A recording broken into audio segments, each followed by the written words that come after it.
এক প্রান্তে আমি এক প্রান্তে। তো তুলিকে বলতেছে যে তোমাকে কীভাবে নিয়েছে, তুলি সম্পূর্ণ দোষ ওর উপরে রাখলো। অথবা দেখেন একটা যদি আত্মহত্যা করে ফেলে বা এরকম একটা দুর্ঘটনা করে ফেলে তখন তো আমাকে মানে আপনি দায়ী করবেন। স্যার আমি আপনাকে স্যার না ভাই বললেই হবে। আচ্ছা ঠিক আছে, আমি আপনাকে ভাই বলেই বলতেছি। জি। আমি যখন ক্লাস 2-3-তে পড়ি তখন আমি ঢাকা শ্যামপুর পুস্তকালয় আমার আন্টির বাসায় থাকি, মানে পড়াশোনা করি। 1 বছর আমি ঢাকাতে আন্টির বাসা থেকে পড়াশোনা করার পর আমি আবার দেশে চলে যাই। বাবা কি করতে আপনার? আমার বাবা বাইরে থাকতো কুয়েতে। আচ্ছা, কয় ভাই বোন ছিলেন আপনারা? আমরা 2 ভাই 2 বোন। আপনি সবার বড়? জি। ওকে। আমি যখন 10-এ পড়ি তখন অনেকের ইচ্ছা থাকে হয়তো মেয়েদের সাথে মানে উঠা বসা করার জন্য বা প্রেমের, যেটা তখন তো মানুষ বুঝে না, বা এখন যেটা আমি বুঝতেছি আর কি, হয়তো আবেগের ভিতরে অনেকে অনেক কিছু মনে করে। তো যাই হোক, আমি কোন এক সময় আমার গ্রাম থেকে 5 কিলো দূর আমার মামা বিয়ে করে। ওই গ্রামের নাম আশিনপুর। তো আশিনপুর, ওখানে আমার মামা যেখানে বিয়ে করে ওনার শ্বশুর মারা যায়। তো আমি ওই 40-এর মধ্যে যে একটা মিলাদ হয় গ্রামাঞ্চলে, ওই 40-এ আমি মানে অ্যাটেন্ড করি মামার সাথে। তো ওখানে একটা যে গ্রামাঞ্চলে কিন্তু স্যার ভাইয়া হয়তো দেখবেন অনেকেই যে বাইরে খাবার দেয়, যেভাবে মেজবানিটা করা হয়। তো আমিও বাইরে ওখানেই ছিলাম। হঠাৎ করে মানে আমার চোখে যে জিনিসটা বাসলো বা দেখলাম সেটা হলো আমার ভাগ্নি, অর্থাৎ মামার শালির সাথেই একটা মেয়ে ওর মায়ের সাথে দাঁড়ায় আছে দরজার পাশে। তা আমি আমার ভাবির সাথে কথা বলতেছি, তো হঠাৎ করে আমি দেখলাম যে ওখানে একজন মেয়ে দাঁড়ায় আছে আর কি। তো আমার কাছে ভালো লাগছে। তখন আমি ক্লাস 10-এ এসেছি, দেবো এরকম অবস্থায়। তো ভালো লাগার পরে আমি আমার ভাগ্নিকে বললাম, জিজ্ঞাসা করলাম, মানে আমি প্রথমে জিজ্ঞাসা করলাম এটা কে। পরে বললো ও তো আশিনপুর স্কুলের ভালো একজন স্টুডেন্ট। কেন? পরে আমি দুষ্টামি করলাম, মানে এই বয়সে ও ছিল আমার বয়সী, অর্থাৎ আমার ভাগ্নিও ছিল আমার বয়সী। তো ওনার সাথে আমি অনেক কথা বলার পর আমি ওখান থেকে চলে আসি। আমার কাছে ভালো লাগছে বাস এতটুকুই। আমি মানে জিজ্ঞাসা করি আপনার নাম কি, তখন বলে আমার নাম তুলি। তো ওখান থেকে আসার পর আমি যখন আমাদের বাড়িতে আসি 1-1.5 বছর পর, ওর সাথে আর আমার কোনো যোগাযোগ হয় নাই। 1 থেকে 1.5 বছর পর আমি মেসেজের মাধ্যমে, ও একটা মেসেজ দেয়, সরি আমি না, ও আমার নাম্বার একটা মেসেজ দেয় বলতেছে মামা আমি কিন্তু আপনাকে চিনি। তো আমি বললাম আপনি মামা বললেন কেন? আপনি তো মানে সুহিলির মামা, সে কারণে আমি আপনাকেও মামা বললাম। তো আমি বললাম না, আপনি তো মামা বলার কোনো অধিকার নাই, কারণ আমি আপনাকে চিনি না, জানি না। তারপরে উনি বললো, পরিচয় দিল, জানতে পারলাম, মেসেজই কথা হলো। তো যাক, এতটুকু পর্যন্তই। তো আমি আবার ভালো মোটামুটি একটু ক্রিকেট খেলতাম। তো আমাদের গ্রাম থেকে ওদের স্কুলে একটা ক্রিকেটের একটা অনুষ্ঠান হয়। তো ওখানে ক্রিকেট খেলেই যখন যাই তখন ওকে আমি দেখতে পাই যে ও খেলা দেখতেছে, বা ও এসে আমার সাথে কথা বলে। তখনই কথা হলো ফার্স্ট, যে কেমন আছেন, কী বিষয়ে, এরকম কথা হইতেছে। তো আমার যেহেতু প্রথম থেকেই ভালো লাগে, ওর মামা ডাকটা আমার কাছে ভালো লাগে না। তো আমি বললাম আপনারা কি ওদের খুব রিলেটিভ, মানে আমার মামার রিলেটিভ? কয় না, ওদের বংশ আলাদা, আমাদের বংশ আলাদা, হয়তো একসাথে চলি, ক্লাসমেট। তো আমি জিজ্ঞাসা করলাম আপনি পড়াশোনা কতটুকু, মানে কোন ক্লাসে পড়েন? তো বললাম আমি ক্লাস 8-এ পড়ি, আমার রুল 1। তাই আমি বললাম পিছনে 1 ছিল, তার মানে ক্লাস 1 থেকে 8 পর্যন্ত রুল 1, মেধাবী একজন ছাত্রী।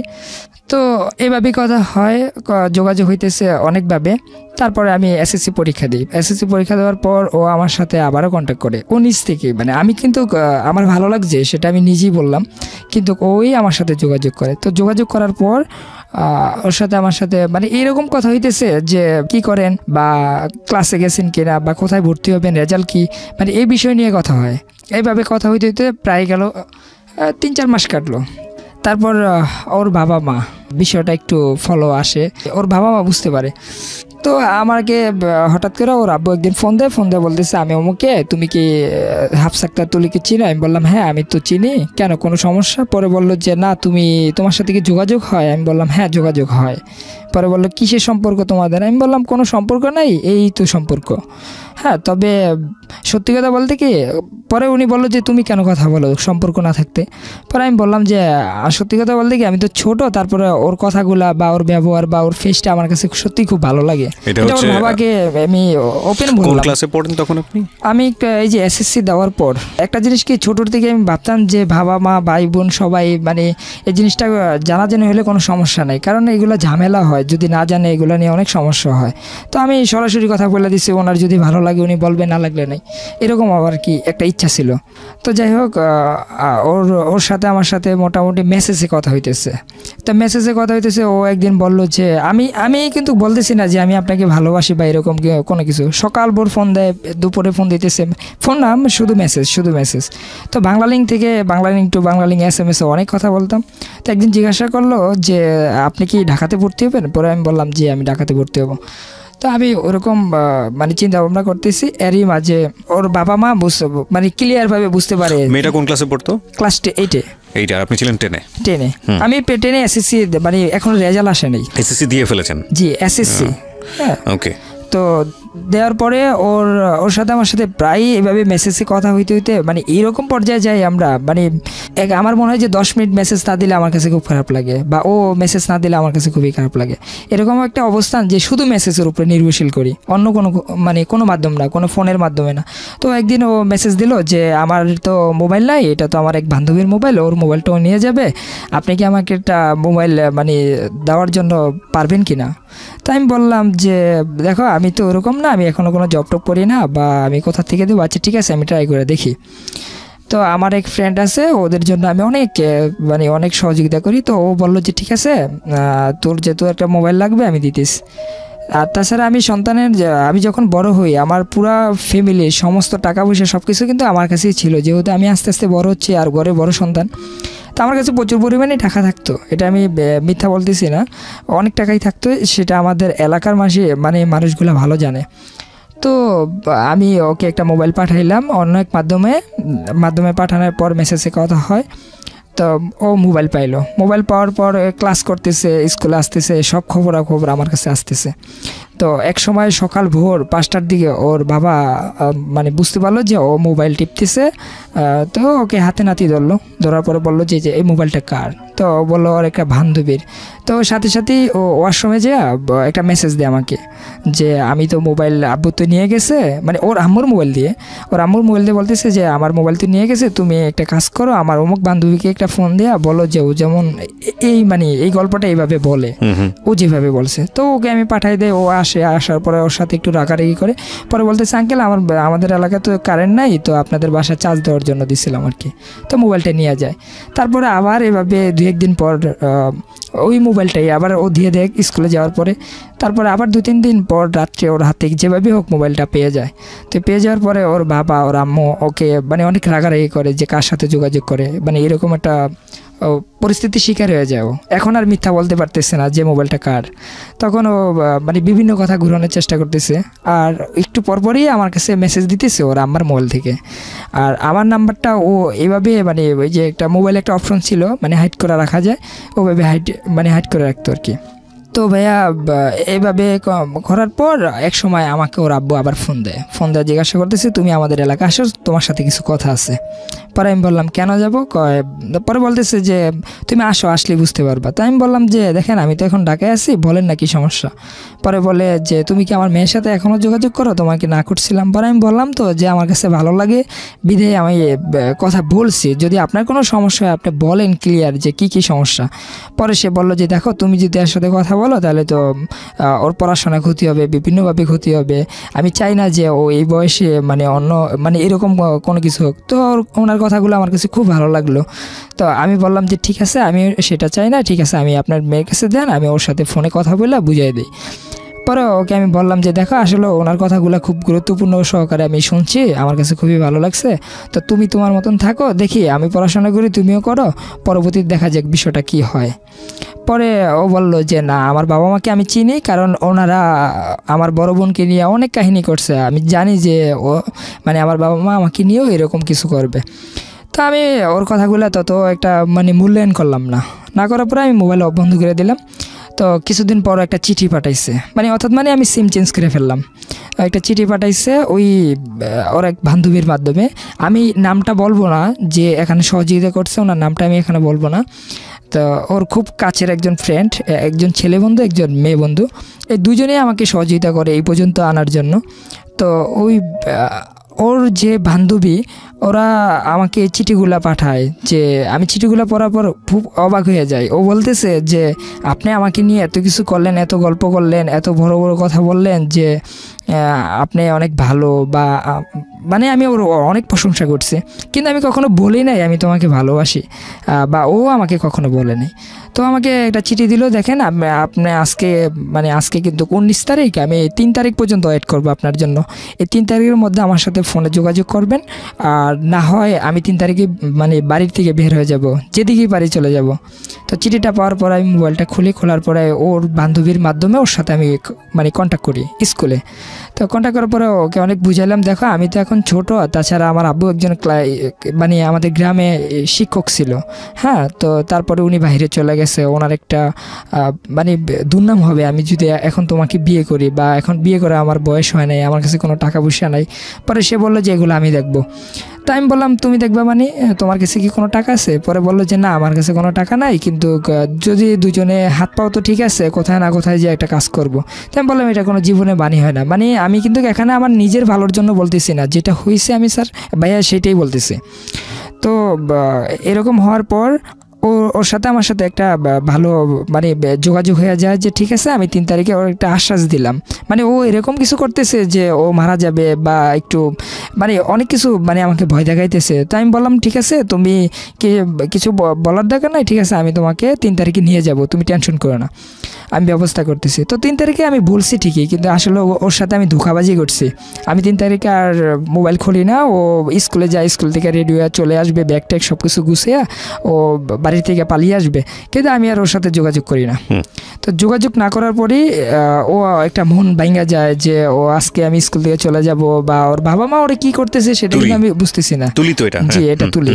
তো তুলি স্কুলে ভালো ডাকনাম ওর, ও খুব নামাজি ব্যক্তি, তারপরে ভালো একজন স্টুডেন্ট, তো যার কারণে সবাই মানে তুলির একটু আলাদা একটু নজর থাকে। তো ওদের বাড়ি থেকে ওদের স্কুলটা 10 মিনিট হবে, হাই স্কুলটা। তো আমি না নেওয়ার কারণে ও আবার একটা চিঠি পাঠায় ওর বান্ধবীর মাধ্যমে, যে আপনি আমার সাথে খুব দ্রুত দেখা করবেন। পরে আমি দেখা করি আমাদের একটা নদীর পার, ওখানে আমি ঢাকার থেকে যাওয়ার পরে খুব সকাল ভোর ও কোচিংয়ে আসতো। তো ওখান থেকে ও আমার সাথে এসে দেখা করে নদীর পারে। আসার পরে আমি বসে কথা বলতেছি, এই ফার্স্ট আমাদের মানে দেখা, মানে সরাসরি যে একটা সম্পর্কের মাধ্যমে আসা। তার আগে তো অন্যভাবে দেখা হয়েছে। ও আমাকে অনেকভাবে মানে ইমোশনালভাবে ব্ল্যাকমেল করে, তো আমার পায়ে ধরে কান্নাকাটি করে। মানে ফার্স্ট ও আমাকে আমার শরীরে টাচ করে, আমার পায়ে ধরেই পায়ে ধরে অনেক কান্নাকাটি করে যে না তুমি নিয়ে যাও। পরে আমি জিজ্ঞাসা করলাম, দেখো আমার দেখলে মনে হয় যে আমি কাউকে বিয়ে করতে পারবো, বা ওরকম বয়স হয়েছে, আর তোমায় তো একদম মানে ও বাতাসের মতন এত পাতলা ছিল। তো ওর সাথে আমার সাথে পরে আমি আস্তে ধীরে মানে ওখান থেকে কাটার জন্য চেষ্টা করি, কিন্তু ওর যে বান্ধবী এরা সবাই মিলে বলতেছে না ভাইয়া আপনি এই কাজটা করেন, ওর আব্বুর মানে নেচারগুলো আসলে ভালো না, হয়তো কোনো সমস্যা হয়ে যেতে পারে। তো পরে ওর সাথে আমার সাথে যে কমিটমেন্ট হলো, তো কমিটমেন্টের বললাম যে ঠিক আছে আমি তোমাকে নিয়ে যাব, সেটা হলো 20 তারিখে আমি কথা দিলাম, ঠিক আছে। তো ও আমাকে কী করলো, ও যে মানে বাড়ির থেকে কোরআন শরীফ আনছে সেটা আমি বুঝতে পারিনি বেগুরা। ও বললো আপনি এখানে উঁচু করেন। তা আমি ভাবলাম যে হয়তো উঁচু করতে বলছে, হয়তো উঁচু করে বলবো যে মানে সত্যি কথা বলেন। তা আমি উঁচু করছি, উঁচু করার পরে মানে ও ওখান থেকে কোরআন শিবাই না ব্যাকেট থেকে বললো যে আপনি এটা ধরে বলেন যে আপনি আমাকে নেবেন। তখন আমি মানে অনেকটা ভয় পেয়ে যাই, মানে এটা তো যেমন তখন আপনি এসএসসি পরীক্ষা দিয়েছেন, রেজাল্টও হয়নি। তখন আমি খুব ভয়ে আছি যে এটা কেমন তোর বিষয়। তো আমি তখন ক্লাস 8-এ পড়ে, পরে আমি বললাম যে ঠিক আছে তোমার কোন এক সময় নেব, হ্যাঁ মানে কোরআন শরীফ ধরে এটা বললাম। তো বললো যে আপনারা বললেন 20 তারিখে নেবেন। পরে আমি বললাম মানে একটু আমতামতা করতেছি, তখন ও অনেক কান্নাকাটি করে। পরে আমি বললাম যে ঠিক আছে, অনেক চিন্তা ভাবনার পর, প্রায় 1.5 ঘন্টা চিন্তা ভাবনার পর আমি তখন মানে আমি বললাম কোরআন শরীফে হাত দেওয়া লাগবে না, আমি তোমাকে নেব, এটাই হলো আমার মেন কথা। ঠিক আছে তাহলে তুমি একটা কাজ করো, একটা মোবাইল নিয়ে যাও। তো ও একটা মোবাইল নিয়ে গেল, মোবাইলের মাধ্যমে ওর সাথে আমার সাথে মেসেজে কথা হইতেছে। তো সচরাচর আগের মতনই 2-3 দিন পর মোবাইলটা আবার ওর মা, হ্যাঁ এবার ওর মা যেভাবেই হোক এটা ওর কাছ থেকে মানে খুঁজে পায়। তো পাওয়ার পর ওর সাথে আমার সাথে আর যোগাযোগ হয় না। আর বিশেষ করে ওর যে বান্ধবীগুলো আছে ওখানে ওর সাথে মানে কারোর সাথে যোগাযোগ করতে দেয় না। তো 20 তারিখে সে আসবে কীভাবে? এখন আমি টেনশনে পড়লাম যে আসলে যদি আমি এখন না আনতে পারি বা ও যদি না আসে বা ওর সাথে একটা ঝামেলা হয়ে গেলে ও তো বলছে মানে খুব দুর্ঘটনার কিছু ঘটাই ফেলবে। তো আমি খুব টেনশন করি তখন। অথবা দেখেন একটা যদি আত্মহত্যা করে ফেলে বা এরকম একটা দুর্ঘটনা করে ফেলে তখন তো আমাকে মানে আপনি দায়ী করবেন। তো আমি চাই না এরকম কোনো কিছু করার জন্য। যদি আমার ভালোবাসা সঠিক হয় সে অবশ্যই আসবে। এভাবে কথা বলার পর ওর বাবা এবং মা সবাই মিলে আমার একটু ভক্ত হয়ে যায় যে না ছেলেটা হয়তো ভালো। হ্যাঁ, তো আমার সাথে ওরা যোগাযোগ করে নায়ারগাঁও বাজার, মানে আমাদের বাড়ি থেকে একটা নদীর পার আছে, ওখান থেকে নায়ারগাঁও বাজার। তো নায়ারগাঁও বাজার ওর বাবা মা ভাই বোন সবার সাথে আমার ফার্স্টেতে কথা হয়। কথা হওয়ার পরে আমাকে ওরা যেভাবে বুঝাইলো যে ঠিক আছে এইভাবে তুমি করো। তো আমি দেখলাম যে এই বিষয়গুলো যদি এইভাবে করি তাহলে খুব সমস্যা, মানে যেই ওনারা যে পদক্ষেপগুলো নিছে সম্পূর্ণ ওনাদের ভালোর জন্য, মানে আমাকে খারাপ বানার জন্য তুলির চোখে। তো জিনিসটা আমার কাছে খুব খারাপ লাগলো। তো যাই হোক ভাইয়া ওখান থেকে আমি ওর সাথে আমার সাথে যোগাযোগ হয় ওর বান্ধবীর মাধ্যমে। তখন ও পুরা বিষয়টা বলে দিল যে আমার বাবা মার সাথে তুমি এগুলো বলছো, বাবা মা বললো যে তুমি খারাপ ছেলে এরকম, আর তোমাকে খুব ভালো ভালো বলছে এরকম কথা। তো আমার অনেক প্রচণ্ড জিদ উঠে যায়। তো আমি আবারও আমার এক বান্ধবীর মাধ্যমে ওকে আবারও একটা মোবাইল পাঠাই। তার মানে এই পর্যন্ত 3-4টা মোবাইল পাঠাইলাম। তো মোবাইল পাঠানোর মধ্যে ওর বাবা মা মোবাইলটা আবারও ধরে, মানে 2-3 দিন পর। আমি জানি না যে ওর কাছ থেকে কীভাবে এই মোবাইলগুলো পাইতো। তো মোবাইলগুলো ধরার পরে আমাকে ফোন দিয়ে অনেক গালাগালি করে। সে বলতেছে যে ঠিক আছে তুমি যেহেতু আমাদের কথা রাখো নাই। আমি বললাম আপনি আমার কথা রাখেন নাই, আপনাকে বলছিলাম যে তুলিকে এগুলো বললেন না, কিন্তু আপনি বলে দিচ্ছেন। এখন আমার আর ওর মাঝে একটা ফাটল ধরাই দিছে, এই জিনিসটা কিন্তু আপনি ভালো করেন নাই। মানে এভাবে নিয়ে অনেক কথা হয়েছে। কথা হওয়ার পর থেকে ও বলতেছে যে ওর বাবা মা বলতেছে অনেক গালাগালি করে। তো গালাগালির পরে যে তুলিকে জিজ্ঞাসা করতেছে তুলি জিশান তোমার কি হয়? তখন আমি মেসেজে কোনো একদিন তুলিকে বলছিলাম যে তোমার বাবা মাকে যদি আবার মোবাইল মানে তোমার হাত থেকে ধরে বা ধরে ফেলে তখন তুমি বলবা যে ও আমার হাজব্যান্ড লাগে। তুমি এটা বলো, এর চাইতে আর বড় কিছু বলার দরকার নেই। তো ও কী করলো যে ও বলে ফেললো যে মোবাইল হাতে মানে ধরার পর বাবা মা ও বললো যে ও আমার হাজব্যান্ড লাগে। তো ওর বাবা মা আমাকে ফোন দিয়ে জিজ্ঞাসা করলো যে তুমি কি ওকে বিয়ে করছো? ও যদি বললো যে তুমি ওর হাজব্যান্ড, পরে আমি বললাম যে হ্যাঁ আমি বিয়ে করছি। আসলে বিষয়টা মিথ্যা। ওর বাবা এবং কি মা ওকে মানে অনেক জোরপূর্বকভাবে একটা ডিভোর্স লেটার পাঠাই দিল। মানে ওরা কখনো চিন্তা করলো না যে আসলে কাবিন নামা কোথায় বিয়ে হয়েছে বা কীভাবে হয়েছে, কোনো গল্প নাই। শুধু একটা জোর করে একটা ডিভোর্স করে আমার মামার কাছে পাঠাই দিল। মামা আবার কী করলো আমার আব্বুর কাছে দিল। আব্বু তখন বাইরে ছিল। তো এই খবর শোনার পর আব্বু তখন বাইরের থেকে আসে, আমি তো ঢাকাতেই ছিলাম। তো আসার পরে আমাকে জিজ্ঞাসা করতেছে তুমি কি বিয়ে করছো, আর বিয়ে করলা কবে, আর তোমার ওয়াইফ তোমাকে ডিভোর্স দিল কবে? বা আমি বললাম যে দেখেন আমি বিশ্বাস করেন যে আমি বিয়ে করি নাই, কিন্তু আমার বাবা মা কেউ বিশ্বাস করতেছে না। তখন ওর পরিবারের সাথে যোগাযোগ করলো যে আপনারা বসেন, এটা কেমন তোর বিষয়। কিন্তু ওর পরিবার বললো যে আপনাদের সাথে বসার তো কোনো মানে আমাদের কথাই না, আমরা কেন বসবো, বসা দরকার নেই। ও আমার মেয়েকে ফুসলাইয়া বিভিন্নভাবে বিয়ে করে ফেলছে, এখন আমরা ডিভোর্স দিয়ে দিচ্ছি। পরে আমার আব্বু বলছে যে ঠিক আছে আপনি যে ডিভোর্স দিয়ে দিচ্ছেন এটা কাবিন কই? আমার ছেলে তো বলতেছে বিয়েই করে নাই। পরে বলতেছে যে আসলে আপনার মেয়েও মিথ্যা বলছে, আমার ছেলেও মিথ্যা, মানে আপনার ছেলেও মিথ্যা বলছে, আমার মেয়েও মিথ্যা বলছে। তো সেই ক্ষেত্রে আমাদের কিছু করার ছিল না, ডিভোর্স দিয়ে দিছে। আমাদের ক্ষমতা সম্বন্ধে তো আপনি ভালো জানেন। এরকম অনেক রাগারাগি করে। ওর বাবা কি করতো? ওর বাবা রোডস অ্যান্ড হাইওয়ে সরকারি চাকরি করতো, কন্ট্রাক্টদার করতো। হ্যাঁ এখনো আছে। আর ওর মা হলো স্কুলের ম্যাডাম। তো ওখানে আমার যে মানে ঘটনাটা ঘটে যে আমি বিয়ে করলাম না, একটা সমাজের মাধ্যমে আমি একটা হস্তনস্ত হয়ে গেলাম। অনেকে ফোন দেয়া মানে আমাকে বলে কি ব্যাপার, বিয়ে করলি কবে, ডিভোর্স কবে দিল, মানে এরকম একটা সমস্যা। তখন আমার মাথায় একটা বুদ্ধি আসলো যে এবার আমি ওকে নেব। হ্যাঁ এবার ওকে আমি নিয়ে ওকে বিয়ে করব, যেহেতু ওর বাবা একটা ডিভোর্সই দিয়ে দিছে ওকে জোর করে। তো এখানে মানে কথা আসে যে ও যদি ডিভোর্স লেটার মধ্যে সাইন না দেয় কীভাবে ডিভোর্স হইলো, তো তুলির সাথে আমার সাথে যোগাযোগ হইব কীভাবে? এখন তুলি একটা মেসেজ দিল, একটা চিঠি পাঠাইলো, ওর বান্ধবীর মাধ্যমে আর একটা মেসেজ দিল। তা আমি ওর কথা মতন ওখানে মোবাইল দিয়ে আসার পর ওখান থেকে চলে আসি। তারপরে তুলি ওদের এলাকারও লোক কিছু ছিল, আমার সাথে অনেক সহযোগিতা করছে। তো ওখানে আমি মোবাইল দিয়ে আসি, তুলি, তারপর দিনই মেসেজ দেয় তোমার মোবাইল পাইছি, এখন পাইয়ে মেসেজ দিলাম, তো কেমন আছে কী বিষয়। তো ওর সাথে এইভাবে কথা হইলো। তখন ও আমাকে বললো, দেখো আমার এখন পরিবারের সাথে ভালো হইতে হইব, ভালো হইতে পারলে আমি স্কুলে চলে যাবো, আর স্কুল থেকে আমি পালিয়ে যাবো, এখান থেকে আমি পালাইতে পারবো না। তখন আমি বললাম যে কী করবো তখন সে বললো যে ঠিক আছে, আমি বাবা মার সাথে যেভাবে হোক একটু মিল দিতেছি। তো ও যেভাবে হোক মিল দিল, মিল দেওয়ার পর স্কুলে গেল। স্কুলে যাওয়ার পর আমার সাথে ওর সাথে ফোনের মেসেজের মাধ্যমে কথা হলো যে সে চলে আসবে 20 তারিখ, আবার সে 20 তারিখ পরের মাসে। তো 20 তারিখে মানে ভেগে যাওয়ার প্ল্যান করছে আপনার সঙ্গে। তখন আপনি কি করেন পেশায়? তখন আমি একটা যে কোম্পানিতে একটা জব করতাম, এবং কি আমি তখন ঢাকা সিটি কলেজে ভর্তি হই। ওকে। হ্যাঁ, ওটাতে আমি কাজ করতাম, আমার স্যালারি মোটামুটি ভালোই ছিল। তাছাড়া আমার এক কথাই তো আমি বললাম যে আমার পরিবারের সমস্ত টাকা বা আমার কাছে থাকতো সবসময়, তার মানে টাকার কখনো অভাবটা আমি দেখিনি। তো যাই হোক ভাইয়া, ওখান থেকে ওকে আমি 20 তারিখে নেওয়ার জন্য প্ল্যান করি। প্ল্যান করার পরে ওর সাথে আমার সাথে যোগাযোগ যেভাবেই হোক কোনো না কোনোভাবে হইতেছে। তো ও কি করলো যে 20 তারিখে ক্লাস করার পর যখন টিফিন দেয়, তখন আমাকে বলছে যে অমুক জায়গায় একটা গাড়ি রাখার জন্য। তো ঠিকই আমি যাই নাই, আমি বাড়িতে ছিলাম, গ্রামে ছিলাম। আমার ওই যে বন্ধু দুজন ছিল, ওই দুজন আরও কয়েকজন ছিল, ওরা গাড়ি নিয়ে মোটরসাইকেল নিয়ে ওখানে ওয়েট করছে। তুলি ওখান থেকে ব্যাগ টেক নিয়ে একবারে চলে আসে। তো চলে আসার পর ওকে অন্য কোথায় নিয়ে আমি লুকায় রাখি, যে আমি বলতে কি আমার জানা মতোই লুকায় রাখি, যে আমার এক কাজিনের বাসায় নিয়ে রাখি। তো রাখার পর তুলি ওখানে থাকে, ওর সাথে আমার সাথে ফোনে কথা হয় তখন। তো ওই দিনের রাত্রি ওর বাবা আমার নামে একটা মামলা দেয়, যেটা হলো নারী শিশু গুম কেস, যখন তার বয়স ছিল মাত্র 16+। হ্যাঁ, তো ওর যে বয়সের একটা ব্যবধানের মাধ্যমে বা বিভিন্ন মাধ্যমে আমাকে নারী শিশু গুম এমনকি নির্যাতন নামে একটা কেস দেওয়া হয়। তখন এই কেসগুলো দেওয়ার পরে ওর দুলাভাই আসে আমাদের বাড়িতে রাত 2টা বাজে পুলিশ নিয়ে। তো আসার পরে পুলিশ আমাকে জিজ্ঞাসা করতেছে যে তুমি কি হাফসা আক্তার তুলিকে চিনো? আমি বললাম হ্যাঁ চিনি। পরে সে বলল যে ও কোথায়? আমি বললাম আমি তো জানি না, আমি তো একদম মানে আমি কিছুই জানি না। পরে ওনারা দেখলো, অনেকভাবে ট্রাই করলো, আমার বাড়িতে খোঁজাখুঁজি করলো, আমার বাবা মাকে জিজ্ঞাসা করলো। পরে বললো যে না, আমাদের সন্তান তো আমাদের বাড়িতেই ছিল, সে তো কোথায়ও যায় নাই, সারাদিন তো দেখলাম এখানে। হ্যাঁ, সে তো কোনো মেয়েকে আনে নাই। তো আমি বললাম আমার সাথে সম্পর্ক আছে, কিন্তু তারপরও বাট আমি ওকে নেই, মানে মিথ্যা বলি।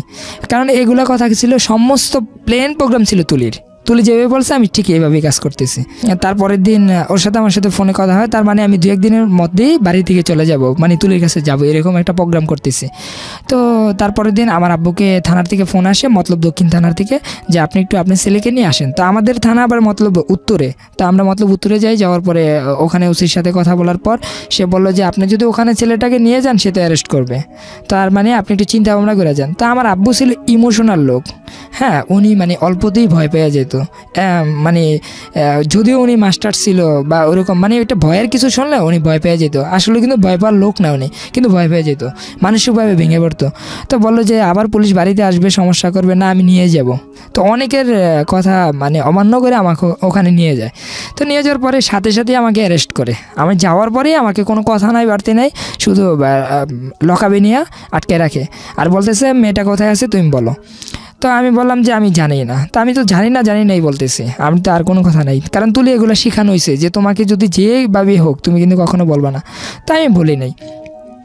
তো না বলার পরে ওখানে অনেক ট্রাই করে আমাকে বিভিন্নভাবে, মানে বিভিন্ন ভয়ের মাধ্যমে, ওসি দারোগার মাধ্যমে বিভিন্নভাবে যে আমাকে জানার জন্য, আমার ফোন থেকে ট্র্যাকিং করে বিভিন্নভাবে জানার জন্য, কিন্তু কোথায় কোনো আমার স্কোপ মানে খুঁজেই পায় নাই যে আমি নিচে কিনে নেই, মানে তাদের দ্বিধাদ্বন্দ্ব পড়ে যায়। তখন আমি তুলিকে যখন চিঠি পাঠাইতাম বা ওই যে ফোনের মাধ্যমে কথা বলতাম বা মেসেজগুলো দিতাম, ওগুলো আমাকে দেখায়। তো আমি বললাম যে এখানে তো কোনো কথা নাই যে আমি নেব, এখানে এরকম কোনো কথাই নেই, আমি ওর সাথে সম্পর্ক এখনও আছে, কিন্তু ও কোথায় আছে আমি জানি না, মানে এরকম কথা বলতেছি। তো ওর বাবা মা ওখানেই থাকে আমার সাথে অনেক রাগে করে যে তুমি বলো যে কোথায় আছে। পরে আমি বললাম যে দেখেন, আপনাদেরকে অনেক বুঝাইছি, আপনারা বুঝেন নাই, না বুঝে হয়তো আমার মানিচিত্রটা নষ্ট করে ফেলছেন। আজকে একটা মামলা দিয়েছেন, মামলাটা না দিয়ে আপনি আমাকে ফার্স্টই বলতেন যে মেয়েটা কোথায় আছে, আপনি একটা মিনিট ফোন দিতেন, তাহলে তো এত সমস্যা হয় না। কিন্তু আপনি ফোন না দিয়ে একটা মামলা করে দিলেন, এখন আমি থানার মধ্যে আছি, এখন আমি জানলেও জানি না, মানে এইভাবে কথা বলছি যে যদি আমি জানি তারপর আমি জানবো না। তো ওসি আমাকে যাই করে, যেটা আসলে আসলে অনেকেরই বোঝার ধারণা আছে যে হয়তো যেহেতু আমার নামে কোনো মামলা হয় না, সে আমাকে কোনো টাচ করতে পারে না, তারপরও সে অনেকভাবে আমাকে মানে হস্তনস্ত করে যে এটা জানার জন্য যে তুলি কোথায় আছে। তো আমি তুলির সাথে যোগাযোগ বন্ধ হয়ে যায়, যেহেতু আমি থানায় চলে যাই। আমার কাছে যত টাকা পয়সা, মানি ব্যাগ টেক ছিল, মোবাইল টোবাইল, এগুলো সব আমার আব্বুর কাছে দিয়ে দিই। আর আমি তো তখন আটকে গেলাম। তো তুলির সাথে আমাকে বললো যে আমার সোনার বাংলা কবিতাটা তুমি লেখো। তো আমি লিখলাম, লেখার পরে আমার হাতের মানে লেখাগুলা আর ওই যে তুলিকে আগে যে চিঠিগুলা পাঠাইতাম ওই কিছুটা ম্যাচ হয়ে যায়। তো ম্যাচ হয়ে যাওয়ার পরে বললো যে না তুমি নিছো, মানে ওসি ট্রাই করতেছে যে আসলে এটা কি সঠিক না। তখন আমি বললাম যে দেখেন, আমি ওকে কখনো হাতের কোনো চিঠি দিই নাই। আমি চিঠি দিছি, আমি সত্যি কথা বলি, সম্পূর্ণ কম্পিউটারে মানে টাইপিং করে দিতাম, কারণ আমি ছোটোর দিকেই মানে কম্পিউটার বা মোবাইল টোবাইল এগুলো টাইপ করার জন্য অভ্যস্ত ছিলাম। তো আমি চিন্তা করতাম সবসময় যে কখনো আমার হাতের মানে লেখাগুলো কোথাও আমি রাখবো না, আমি যেটাই করবো সেটা কম্পিউটার মাধ্যমেই করব। তো আমি এগুলাই করতাম সবসময়। তো উনি কী করলো, 2 দিন পর্যন্ত আমাকে ওয়েট করে বললো, মানে 2 দিন পর্যন্ত ওই থানার মধ্যে আমাকে আটকে রাখলো। এর মধ্যে আমার বাবা মা বিভিন্ন মাধ্যমে চেয়ারম্যানের কাছে যায়, মেম্বারের কাছে যায় যে আসলে বিষয়টা কি, মানে ওনারাও জানে না যে আমি নিছি, সেটা একদম সত্যি কথা। তো আমার আব্বু আমাকে এক সময় ওনার সাথে আমার সাথে অনেক ফ্রিমেন্ট, মানে একজন বন্ধুর মতনই চলাফেরা। তো আব্বু আমাকে একদিন থানার মধ্যে এসে বলতেছে দ্বিতীয় দিন যে বাবা দেখ, তুই কষ্ট পেয়ে লাভ নাই, যদি তুই মেয়েটাকে বিয়ে করস বা করে ফেলছস না কী করছস আমি জানি না, মেয়েটা বাইরে করে দিতেই হইব তোর, কারণ ও তো ওর বাবা মা তো পাগল হয়ে যাবো ওকে না পাইলে, আমিও ঠিক তোরে না পেলে পাগল হয়ে যাবো, তুই সত্যি করে আমাকে বল যে আসলে মেয়েটা কোথায় রাখছস। পরে আমি আব্বুর কাছে বিষয়টা শেয়ার করলাম যে অমুক জায়গায় ওখানে আছে। ও পরে আব্বু ওর সাথে ফোনে কন্ট্যাক্ট করলো। তো কন্ট্যাক্ট করার পরে সে আমার আব্বুকে বলতেছে, মানে বিভিন্নভাবে বুঝাইতেছে যে জিশান যেখানে গেছে, হয়তো আমি জিশানকে না করছিলাম যে থানা পর্যন্ত না যাওয়ার জন্য চলে আসতে, কিন্তু সে আপনাদের কথা বিবেচনা করে বাড়ির থেকে আসে নাই, বললো যে আমার বাবা মাকে এটা পুলিশে ঝামেলা করবো, একটু দেখি না। এই পর্যন্ত দেখতে দেখতে ও থানা পর্যন্ত চলে গেল। তো ঠিক আছে, দেখেন জিশানকে কীভাবে বাইর করা যায় আর কীভাবে এটা সমাধান করা যায়, আমি সেভাবেই আছি। তবে এখন যদি আপনি মানে আমাকে আমার বাবা মার কাছে দিয়ে দেন, তো হয়তো জিশানকে বাইর করতে পারবেন না, কারণ আমি বাবা মাকে খুব ভালো করেই চিনি, তাদের সাথে কমিটমেন্ট করেন ওকে বাইর করার জন্য, তারপরে আমি আসবো, তার আগে না। তো পরে আমার ফ্যামিলি ভাবি উপজেলা চেয়ারম্যান ছিল শুক্রপাড়ারই, মতলব দক্ষিণের, ওনার সাথে বৈশা কথা বলে, আর এর মধ্যে আমাকে কোর্টে চালান করে দেয়। তো কোর্টে চালান করা যাওয়ার পরে কোর্টে যখন উঠি তখন তো আমি অস্বীকারই করি যে আমি নেই, তখন আমার 2 দিনের রিমান্ড হয়। তো 2 দিন রিমান্ড হয় যখন, তখন আমি মানে খুব ভাঙ্গা পড়ি যে আসলে কখনো জেল দেখি নাই, কখনো থানা দেখি নাই, এখন আবার রিমান্ড, এগুলো নাম শুনতে ভয় লাগে। তো যাই হোক, আমি উপজেলা চেয়ারম্যানের সাথে আমার বাবা এবং কি বিভিন্ন মানে পঞ্চায়েতের মাধ্যমে বললো যে আচ্ছা ঠিক আছে, আমরা মেয়ে দিয়ে দেবো, কিন্তু আমার ছেলেরা যেভাবে হোক বাইর করে দেন, মানে এরকমভাবে একটা প্রস্তাব রাখে। তো উপজেলা চেয়ারম্যানে ওখানে বৈশা আমাকে মানে বললো যে আমি তো তখন জেলে চলে গেছি, কাস্টডিতে চলে গেছি। তো কাস্টডি যাওয়ার পর আমার জামিন চাচ্ছে, কিন্তু জামিন পাইতেছি না। এখন মানে ভিকটিম আনতেই হবে। তো ভিকটিম যদি আমরা দিয়ে দিই বা আমার বাবা মা দিয়ে দেয়, তখন হয়তো আমার খুব ঝামেলায় যাব। তো সেই চিন্তা ভাবনা করে উপজেলা চেয়ারম্যানের কাছে তুলিকে দেয়। তো তুলিকে দেওয়ার পরে তুলি ওখানে আমার বাবা মা এমনকি যে উপজেলা চেয়ারম্যানের মাধ্যমে প্রায় 200 থেকে 300 লোক ছিল, এরকম হবে আর কি, 200-250 লোক ছিল, একটা বিচার বসে। তো ওখানে তুলি আসে, তুলি আইসা বলতেছে যে দেখেন, আমি আমার নিজের পরিকল্পনায় আমি চলে গেছি, আমার বয়স অল্প ঠিক, জিশান কোনো খারাপ কোনো ছেলে না, ওর ব্যবহার ওর সব দিকেই আমার কাছে ভালো লাগে, আমার বাবাই খারাপ, মানে এরকমভাবে ওর বাবাকে ও বিভিন্নভাবে অপমান করে। তো পরে পুলিশের হেফাজতে তুলিকে নেওয়া যাওয়ার পরে ওর মা ছিল ওই রাত্রটায় পুলিশের সাথে। তো তুলি ওর মা ওই থানার মধ্যে থাকার পর সকালবেলা কোর্টে আসে। কোর্টে যখন পাঠায় তুলিকে, তখন তুলি মেডিকেল চেক আপ করে, বিভিন্নভাবে করে, দেখছি যে না, সম্পূর্ণ সঠিক। আসলে যেটা আমি এখানে এই মানে বলার জন্য আসছি যে এখানে আমি সব কিছু সত্যিই বলতেছি, ওর সাথে আমার সাথে কোনো মানে শুধু ভালোবাসার সম্পর্কটাই ছিল, অন্য কোনোভাবে সম্পর্ক ছিল না। তো ওখানে দেখার পরে আমি যখন জেলের থেকে আসার পর মানে তখন জেলে আমি তখন সম্ভবত 15-16 দিন এর মধ্যে এরকম হইতেছে। কিন্তু জেলের এক্সপেরিয়েন্সটা কি ছিল? হ্যাঁ, জেলেরটা আমি বলতেছি ভাইয়া একটু, মানে আমি 35 দিন জেলে ছিলাম, 2 দিন রিমান্ড হয়। আর তখন আমার রিমান্ড কাটানোর জন্য বাবা 2,20,000 টাকা দেয়, আর আমাকে বাহির করতে যে 11 লক্ষ টাকা প্লাস মানে বাবার ক্ষতি হয়। হ্যাঁ, মানে এগুলো সম্পূর্ণ বাবা বহন করে, মানে আমাকে বের করার জন্য। কিন্তু এর মাঝে যেটা ঘটে, উপজেলা চেয়ারম্যান বলছে যে তুমি মানে তোমার সন্তানটি খুঁজে পাবে, আমার আব্বুকে বলছে, আর আপনার মেয়েকে খুঁজে পাবেন, সবই পাবেন, কিন্তু হয়তো ওর রিমান্ড হয়ে গেলে ও সেই মাইরগুলো হয়তো ভুলবে না। অতএব আমরা যেভাবেই হোক এটা বসে এখান থেকে মিল করে দিই, হয়তো ওর এক প্রান্তে আমি এক প্রান্তে। তো তুলিকে বলতেছে যে তোমাকে কীভাবে নিয়েছে, তুলি সম্পূর্ণ দোষ ওর উপরে রাখলো, যে ওর কোনো ভুল নাই, সে ওকে আমি এরকম করছি, মানে তুলি নিজের উপর দোষ নিয়ে আপনাকে সেভ করতে যাচ্ছে, আমাকে সেভ করতেছে। তো এর মাঝে তুলির মানে একটা ভাই অথবা দেখেন একটা যদি আত্মহত্যা করে ফেলে বা এরকম একটা দুর্ঘটনা করে ফেলে, তখন তো আমাকে মানে আপনি দায়ী করবেন। তখন তুলি বলল যে দেখেন আমি ওখানে কিচ্ছুই বলি না, আমাকে জোর করে এগুলো লিখছে, হ্যাঁ আমি এখানে যা বলতেছি এটাই সঠিক। জানি না তুলি ওখানে কি বলছিল, কিন্তু এখানে এসে সে কথাগুলো নাকি ঘুরে ফেলছে, মানে আমার পক্ষে কথা বলতেছে। তো বলতেছে যে স্যার ও মানে ম্যাজিস্ট্রেটকে বলতেছে যে আপনি ওর জামিন দিয়ে দেন, হ্যাঁ আমার সাথে ওর সাথে সম্পর্ক আছে, আজকে যদি আমাদের বয়সে না টিকে তাহলে কিচ্ছু করে না, কিন্তু 2 বছর পর হোক আর 3 বছর পর হোক আমি ওকে বিয়ে করব যদি ও আমাকে করে। কে বলছে এটা তুলি বললো কোর্টের মধ্যে দাঁড়িয়ে। তা আমাকে জিজ্ঞাসা করছে, আমি একই কথা বলছি যে ও যদি আসে তাহলে নেবো, এটা তো প্রেমের সম্পর্ক। কিন্তু আমি আসলে বুঝতেছি না আসলে আমার কোনটা ভুল কোনটা খারাপ। এই মুহূর্তে আমি মানে খুব মানে আমার মানসিকভাবে আমি সুস্থ না।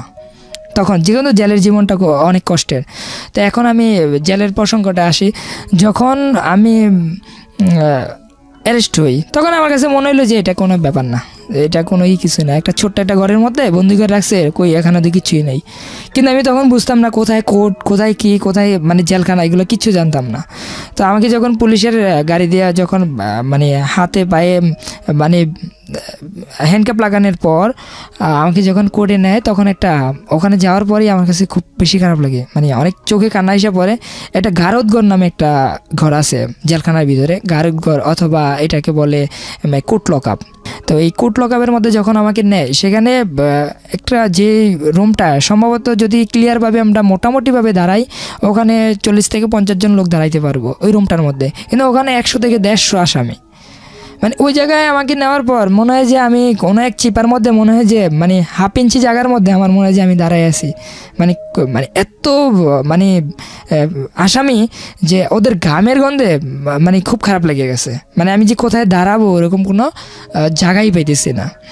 তো যাই হোক, ওখান থেকে আমাকে কোর্টে নেওয়ার পরে যখন জেলে যাই, জেলের জীবনটা অনেকেই শোনার জন্য আমাকে অনেকে বলছে যে ভাই আপনি তো 2 বার জেলে গেলেন, তা আসলে জেলের জীবনটা কীরকম, তারপরও মানে আপনি তুলিকে ভালোবাসেন বা তুলি আপনাকে ভালোবাসে, মানে বিষয়টা আমি বুঝলাম না, জেল কি আসলেই নর্মাল জিনিস। আমি এটা আজকে এখানে বলার জন্য আসছি যে আমার যত জনম যদি শত্রুও থাকে, অথবা এই পৃথিবীতে যদি সবচেয়ে নিকৃষ্ট কোনো ব্যক্তি থাকে, সেও যেমন জেলে না যায়। তখন মানে আমি জেলখানা যাওয়ার পর আমি প্রথম গেটে মানে গাড়ি থেকে নামার পর একটা গাড়ি আসে, যে গাড়িটার মধ্যে মানে অতিরিক্ত লোক থাকে, মানে অনেক কষ্ট করে দাঁড়ায় থেকে ওই গাড়ি দিয়ে আমার চাঁদপুর থেকে মানে জেলখানা বাবুরহাট ওখানে নিয়ে যায়। তো নিয়ে যাওয়ার পরে প্রথম গেট থেকে আমি যখন ভিতরে ঢুকি, তখন পাওগুলা মানে যারা জেলে গেছে হয়তো তারা বুঝে, এটাকে বলে যে মানে ফাইল 4 জন করে বসাইবে, মানে একবারে মাটির মধ্যে বসতে পারবেন না, পাগুলো উঁচু দিয়ে হাঁটু ভেঙে বসতে হবে। 4 জন করে বসার পর হ্যান্ডকাপ 2 জন করে লাগানো থাকে। তো ওখানে প্রায় 1 থেকে 1.5 ঘন্টা মানে দাঁড়ায় করে বসায় রাখে। এর মধ্যে কেউ যদি একটু মাটিতে বসা পড়ে, তাকে অনেক মাইট দূর করা হয়। মানে একজনের মাইট দেখলে আপনি আমার মনে হয় যে আরেকজন মানে এরকম ভুল করবে। তারপরে কতক্ষণ থাকা যায়, পাও ব্যথা করে বা একটু দাঁড়াইতে মন চায়, মাজা ব্যথা করে, কিন্তু আমাদেরকে বসায় রেখে অনেকক্ষণ সময় লস করে। তারপরে ভিতরে নিয়ে যায়, ভিতরে নেওয়ার পরে বাবা মার নাম ঠিকানা জিজ্ঞাসা করে, শরীরে কোথায় স্পট আছে এগুলো লিখে, তারপরে আমার গার্ডিয়ান কারা কারা আছে, হয়তো কোনো বাগিনীর নাম বলবে, মানে এগুলো বাইরে হইতে যে মানে সময় এগুলো আবার কাজে লাগে। তো ওদের যে কাজ এগুলাই করে। ওখানে 1-2 ঘন্টা জায়গা। তখন রাত্রে যখন 9টার মতন বাজে দ্বিতীয় গেটে আমাকে নেওয়া হয়, মানে অনেক আসামির সাথেই নেওয়া হয়। ওখানে আবার একটা ফাইল, মানে এই যে 4 জন করে বসে। তো ফাইলের ভিতর বসার পর আমি যখন জেলখানার ভিতরে গেলাম, তখনই বুঝতে পারলাম যে এটাই জেল। মানে এটাই একটা মাঠ, সামনে একটা মাঠ, খেলার মাঠের মতন, ফুলের বাগান, কিন্তু ভিতরে সামনে মেঘনা, যমুনা, পদ্মা 3টা বিল্ডিং থাকে আমাদের চাঁদপুরে, মানে বর্তমানে যে জেলখানার ভিতরে বিল্ডিংগুলোর নাম দেওয়া হয়। তো তো প্রথম বিল্ডিংয়ের মধ্যে যাওয়ার পরে আমাকে ওখানে বিভিন্ন বড় বড় আসামি যারা তারা মানে এমনভাবে চেক করে যে আমার শরীরে কোনো কিছু আছে কি না, হ্যাঁ, কোনো একটা যদি একটা আংটি পায় সেটাও নিয়ে যায়, মানে এরকমভাবে মানে কষ্ট দেয় মানসিকভাবে যা বলার বাহিরে। এইভাবেই মানে নিজের মানসিকভাবে সমস্যা আছে, তার মাঝে আবারও সমস্যা। এখন জেলের জীবনটা আসলে অনেক কষ্টের জীবন। ওই যখন জেলের ভিতরে লোক থাকে 50 থেকে 60 জন, ওটার মধ্যে 70 থেকে 80 জন বা 90, 100, 150 এরকম লোক থাকে, তখন আমাকে এমনকি সবাইকে প্রথম দিন আপনার খিচুড়ি খাওয়ার জন্য দিবে। তো খিচুড়ি খাওয়ার পর আপনার ঘুমানোর জন্য অনেকে ফাইল, মানে ইলিশ ফাইল বলে এটাকে, ইলিশ মাছ যেভাবে বাস করে রাখে, একটা মাথা আর একটার পা, মানে যেভাবে রাখে এইভাবে আপনাকে ঘুম দেবে, মানে আপনি ঘুমাইতে হবে অনেক মানুষের মাঝখানে। তো এইভাবেই ইলিশ ফাইলের মধ্যেই আমি ঘুমাই। ইলিশ ফাইলের মধ্যে ঘুমানোর পরে তারপর দিন টাকা টুকা দিয়া একটা ছিট নেই, ছিটের মধ্যে থাকি। তখন তুলি কোথায়? তুলি তো তখন পুলিশ হেফাজতে আছে। পুলিশ হেফাজতে আছে, আপনিও পুলিশ হেফাজতে? আমিও পুলিশ হেফাজতে। তবে তুলি কোর্ট থেকে ওর বাবা এবং কি মা তুলিকে নিয়ে যায়, মানে ওদের আন্ডারে ওরা নিয়ে যায় বাসায়, হ্যাঁ, কোর্ট থেকে নিয়ে যায়, পারমিশন ভাবে পায় যে আমার মেয়ে নাবালিকা, তাকে মানে তার সামনে একটা পরীক্ষা আছে, পরীক্ষা দেওয়ার জন্য এরকমভাবে বলে আর কি। তো যখন আমি ওখান থেকে আসি, মানে জেলের থেকে আমি জামিন পাই আপনার 35 দিন পর। তো 35 দিন পর যখন আমি জামিন পাই, তখন আমি বাড়ি থেকে আসার পরে আমার বাবা মা অনেকভাবে বুঝাইলো যে দেখ বাবা, তোর জন্য আমার এই টাকাগুলো নষ্ট হয়ে গেছে, তুলিতে এখন চলে গেছে, হ্যাঁ। তো তুলি তখন ক্লাস 10-এ টেস্ট পরীক্ষা দেবে, এরকম অবস্থায় কিন্তু আমি মামলাটা আমার হয়, তুলি যখন টেস্ট পরীক্ষা দেবে। তো ওখানে যাওয়ার পর আমি যখন আসার পর আমার আব্বু একটা দলিল দেয় আমাকে, মানে স্ট্যাম্প, যে এটা একটু পর। তো পড়ার পরে আমি দেখলাম যে এটাতে লেখা আছে আপনার ছেলেকে, মানে ওর বাবা একটা সালিশের মাধ্যমে একটা করে স্ট্যাম্পের মধ্যে লেখা থাকে, মানে মূল উল্লেখটা আমি এটাই বলি যে এই কেস চালাইতে যত টাকা খরচ হয়েছে ওর বাবার সমস্ত টাকা দিয়ে দিতে হবে আমার আব্বুর। এবং কি এই জিশান জেল থেকে বাইরে হওয়ার পর 1 মাসের মধ্যে অন্যথায় বিয়ে করতে হবে, না হলেও মানে 2 লক্ষ টাকা জরিমানা। মানে এই স্ট্যাম্পগুলো এখনও আমার কাছে আছে। মানে আমাকে একটা চাপ সৃষ্টি করে হলো। তখন বললো যে বাবা, আমরা তো এরকম না, অল্প বয়সে কাউকে বিয়ে করাই নাই, তারপরে এখন বাধ্যতামূলক তোর ভুলের কারণে বা আমাদের কপাল মানে ভুলের কারণে এখন তোকে বিয়ে করা দিতে হবে, কারণ তোকে যদি বিয়ে না করায় আবার কে জরিমানা দিবে, আবারও ঝামেলা সৃষ্টি হবে। এইভাবেই আমাদের বংশে কেউ জেলে যায় নাই, ফার্স্ট তুই গেছিস, এখন তো মানে ইজ্জত নিয়ে মানে খুবই টানাহেঁচড়া চলতেছে। তখন আমি আমার আব্বুর দিক বিবেচনা চিন্তা ভাবনা করে তাদেরকে বোঝানোর চেষ্টা করলাম যে আসলে আব্বু, আমি তো আসলে বিয়ের জন্য পাগল না, আসলে এই বিষয়টা তো এরকম, ওকে তো আমি ভালোবাসি, এখন আমি কি করবো। তখন আব্বু বললো যে এখন সবাই সব কিছু পায় না, মানে অনেকভাবে বোঝানোর চেষ্টা করলো আমাকে, আব্বু আম্মু তারপর আমার পরিবার সবাইকেই বোঝানোর চেষ্টা করলো যে আমাকে, যে অনেকে অনেক কিছু খুঁজে পায় না। কোর্টে হাজিরা চলতেছে আমার। তো একদিন আমি যখন হাজিরা, তুলির সাথে আমার সাথে এর মাঝে কোনো যোগাযোগ নেই, তো আমি যখন কোর্টে হাজিরা দিতে যাই, চাঁদপুর সদর হসপিটালের ডক্টর শাহাদাত আমার কাজিন। তো হাজিরা দেওয়ার পর আমার কাজিনের সাথে আমি বসে কথা বলতেছি, ভাই এই বিষয় এখন কি করব, আমাকে তো এখন চাপ সৃষ্টি করতেছে, এখন আমার তো বিয়ের বয়স নেই, আপনি তো মানে একটু শিক্ষিত মানুষ আছেন, আপনি একটু বুঝান না পরিবারকে। এটা আমার সাদাত ভাই, অর্থাৎ মানে ডক্টর সাদাতকে, মানে উনি একজন আমাদের বংশের মধ্যে একটা উচ্চ ধরনের একজন ডাক্তার, যার কারণে ওনার কাছে আমি বিষয়টা যে শেয়ার করি যে ভাই, ওকে তো আমি সত্যিই ভালোবাসি, ও বাসে, এখন এত কেষ্টি ছিল, এত কষ্ট পেলাম জেলের জীবনটা, এখন বাবার টাকা নষ্ট হয়েছে, এখন কি করবো, আমারও ইন্টার পরীক্ষা এসে পড়ছে ফাইনাল, আবার ও SSC দিবে, এখন আমি যদি বিয়ে করে ফেলি আসলে আমার কাছে খুব খারাপ লাগতেছে। তুলি ওই দিনই বিকালবেলা, আমি বিকাল না মানে আমার 11টা 11:30 দিকে তুলি আমাকে ফোন দেয় বলতেছি কেমন আছো, তো আমি বললাম ভালো। চিনতে পারছো? আমি বললাম হ্যাঁ চিনতে পারছে।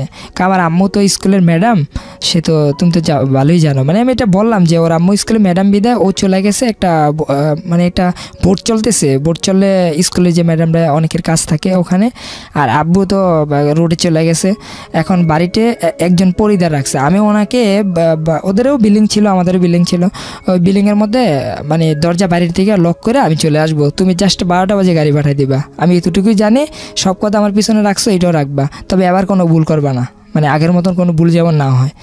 তা আমার কাছে একটা জিনিস আমি বসে বসে চিন্তা করলাম যে আমি যদি এখন বিয়ে না করি তো 2 লক্ষ টাকা জরিমানা, আবারও বাবার একটা মানে ঝামেলা, আর ওকে ছাড়াও আমি বাঁচবো না, ও বাঁচবে না, এরকম একটা পর্যায়ে চলে গেছি। তো ঠিক আছে, আমি এইটাই করি, ওনার মেয়েকে বিয়ে করব, অর্থাৎ মানে তুলিকে বিয়ে করব। তো ওই দিনে আমি ওখানে যাই না, আবার 2টা বন্ধুকে ফোন দেয়, ফোন দেওয়ার পরে 2জন বন্ধু আইসা ওকে নিয়ে যায়।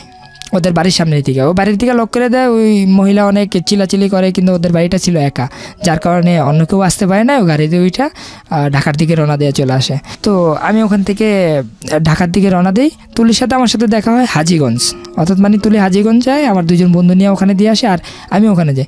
তো ঢাকা আসার পরে আমার এক কাজিনদের বাসায় আমি তুলিকে নিয়ে যাই। তখন আমার পরিবার খুব ক্ষিপ্ত আমার প্রতি, যে তুই এমন বড় কাজটা আবার করলি, ঠিক আছে আমি তোকে দেখবো না।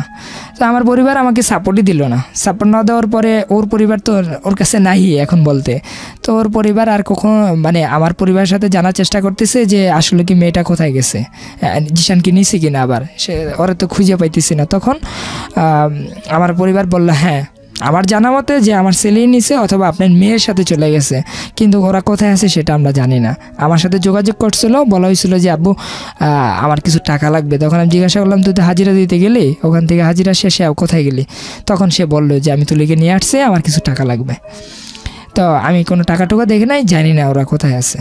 তো আমি যখন ঢাকাতে আসি আমার কাজিনদের মাধ্যমে কিছুটা হেল্প পাওয়ার জন্য, একজন কাজিন আমি নাম বলবো না, তো ওনারা আমাকে ঢাকাতে রাখার পর আমাদের বিয়ে দেওয়ার জন্য একটা প্রস্তুতি চলতেছে।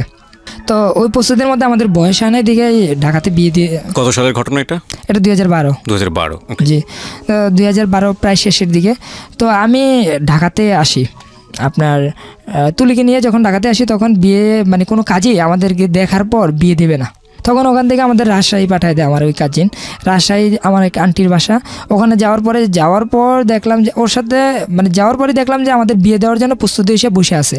গাড়ি থেকে যখন নামলাম তখন বাসা 2 মিনিটের দূর। বাসা গেছে পরে গোসল টোসল করার পর বলে যে তোমাদের এখনই বিয়ে দিয়ে দেবো, মানে খুব সময় অল্প, আমরা সব রেডি করে রাখছি। তো ওখানে যাওয়ার পরে বিয়ে করলাম। বিয়ে করার পর ওই দিন বিকালবেলা হাঁটতেছি, বিয়ে করছি সকাল 10টা 10:30টার দিকে। বিয়ে শুধু কবুলটুই মানে কোনো মেয়ে বা কোনো ছেলে মানে কবুল পর্যন্তই বলা শেষ। হ্যাঁ, তারপরে আর মানে ওর সাথে আমার সাথে দেখা নেই। আমি চলে গেছি নদীর পার, পদ্মা নদীর পার। ওখানে যা বৈশা মানে নিজে অনেক কিছু ভাবতেছি যে আসলে কি করলাম, বিয়ে যে করে ফেললাম বা কি করব, মানে কোনো পরিকল্পনা নাই। এখন আমার সাথে ওরকম কোনো টাকা নাই, মানে আসলে কি করা যায় এরকম চিন্তা ভাবনা করতেছি। তখন ওই দিন প্রথম ওর যাওয়ার পথে তুলির জন্য আমি মানে তুলি তো এক কাপড়ই মানে বাড়ি থেকে বাইর হয়, ওরকম কোনো ওর ছবিগুলো আমার ফেসবুকে দেওয়া আছে। যখন ও যে কাপড় পরে বাহির হয়েছিল, যে 3 পিস পরা, মানে ওরকমভাবে ও কোনো গর্জিয়াস বলতে কিছুই নাই। তো আমি ভাবলাম যে ঠিক আছে, আমার এক ফ্রেন্ডে যেখানে আমি জব করতাম ওই জায়গায় ফোন দিলাম। ফোন দেওয়ার পরে আমি বললাম যে আমার কিছু টাকা লাগবে। তো ওরা কিছু টাকা পাঠায়, 15-20 হাজার টাকার মতন টাকা পাঠায়। তো ওই টাকা দিয়ে ওকে আমি মানে কিছু কেনাকাটা কইরা ওই দিনই নিয়ে গেলাম। তো প্রথম বাসর রাত্রে ওর সাথে আমার সাথে প্রথম রাত্রে।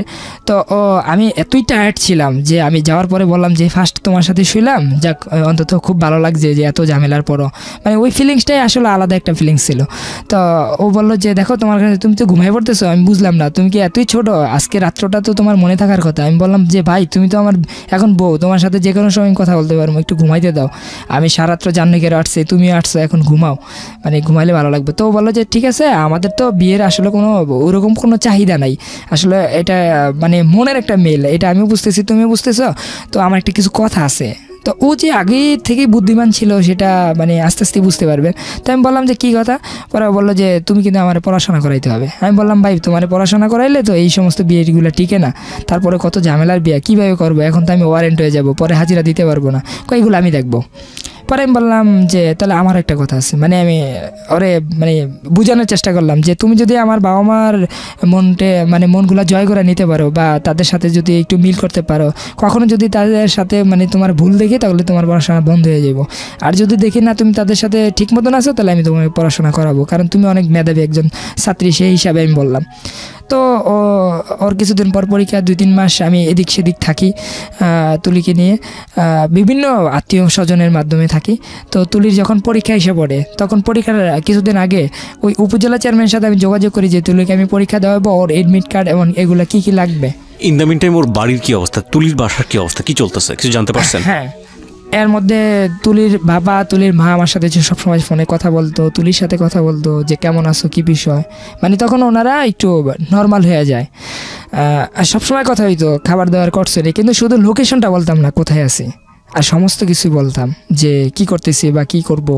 তখন আমি ওর বাবা মার সাথে এমনকি সবার সাথে যোগাযোগ করার পর ওকে পরীক্ষা দেওয়ার জন্য একটা প্রস্তুতি নিই। তখন আমার ওর যেমন কালকে পরীক্ষা, তার আগের দিন আমি আমাদের গ্রামের বাড়িতে তুলিকে নিয়ে যাই। তার সাথে আমার পরিবারের সাথেও যোগাযোগ হয়, মানে সবার সাথে যোগাযোগ করেই চেয়ারম্যানের সাথে যোগাযোগ করে আমি ওকে নিয়ে যাই যে আমি তো এখন গেলে আমি তো পুলিশে ধরবো, তো তুলি পরীক্ষা দিবে না, পুলিশ ধরলে আমাকে নিয়ে যাবে, কোনো সমস্যা নাই, মানে আমি এরকম কথা বলছি, কিন্তু তুলি পরীক্ষা দিবে না। পরে ওনারাও বুঝতে পারছে যে তুলি আমাকে যদি, মানে আমি একটা চাপ সৃষ্টি করে দিলাম আর কি। তো ওর বাবা পুলিশকে বলে দিছে যে আপনারা এখন কোনো অ্যারেস্ট করার দরকার নাই, যেহেতু সে এখন আমাদের জামাই হয়ে গেছে, তো ও পরীক্ষাটা দেখ, আগে পরীক্ষা দেখ, পরে একটা বিষয় এটা আমরা একটা মিল করব। তো আমাদের বাড়ি থেকে সে এসএসসি পরীক্ষা দেয়। আমার আব্বু এতে অনেক সহযোগিতা করে, যে সে তো একজন স্কুলের মানে টিচার ছিল, যার কারণে আব্বু মানে পড়াশোনার দিকটা একটু ভালোভাবে কেয়ার করে।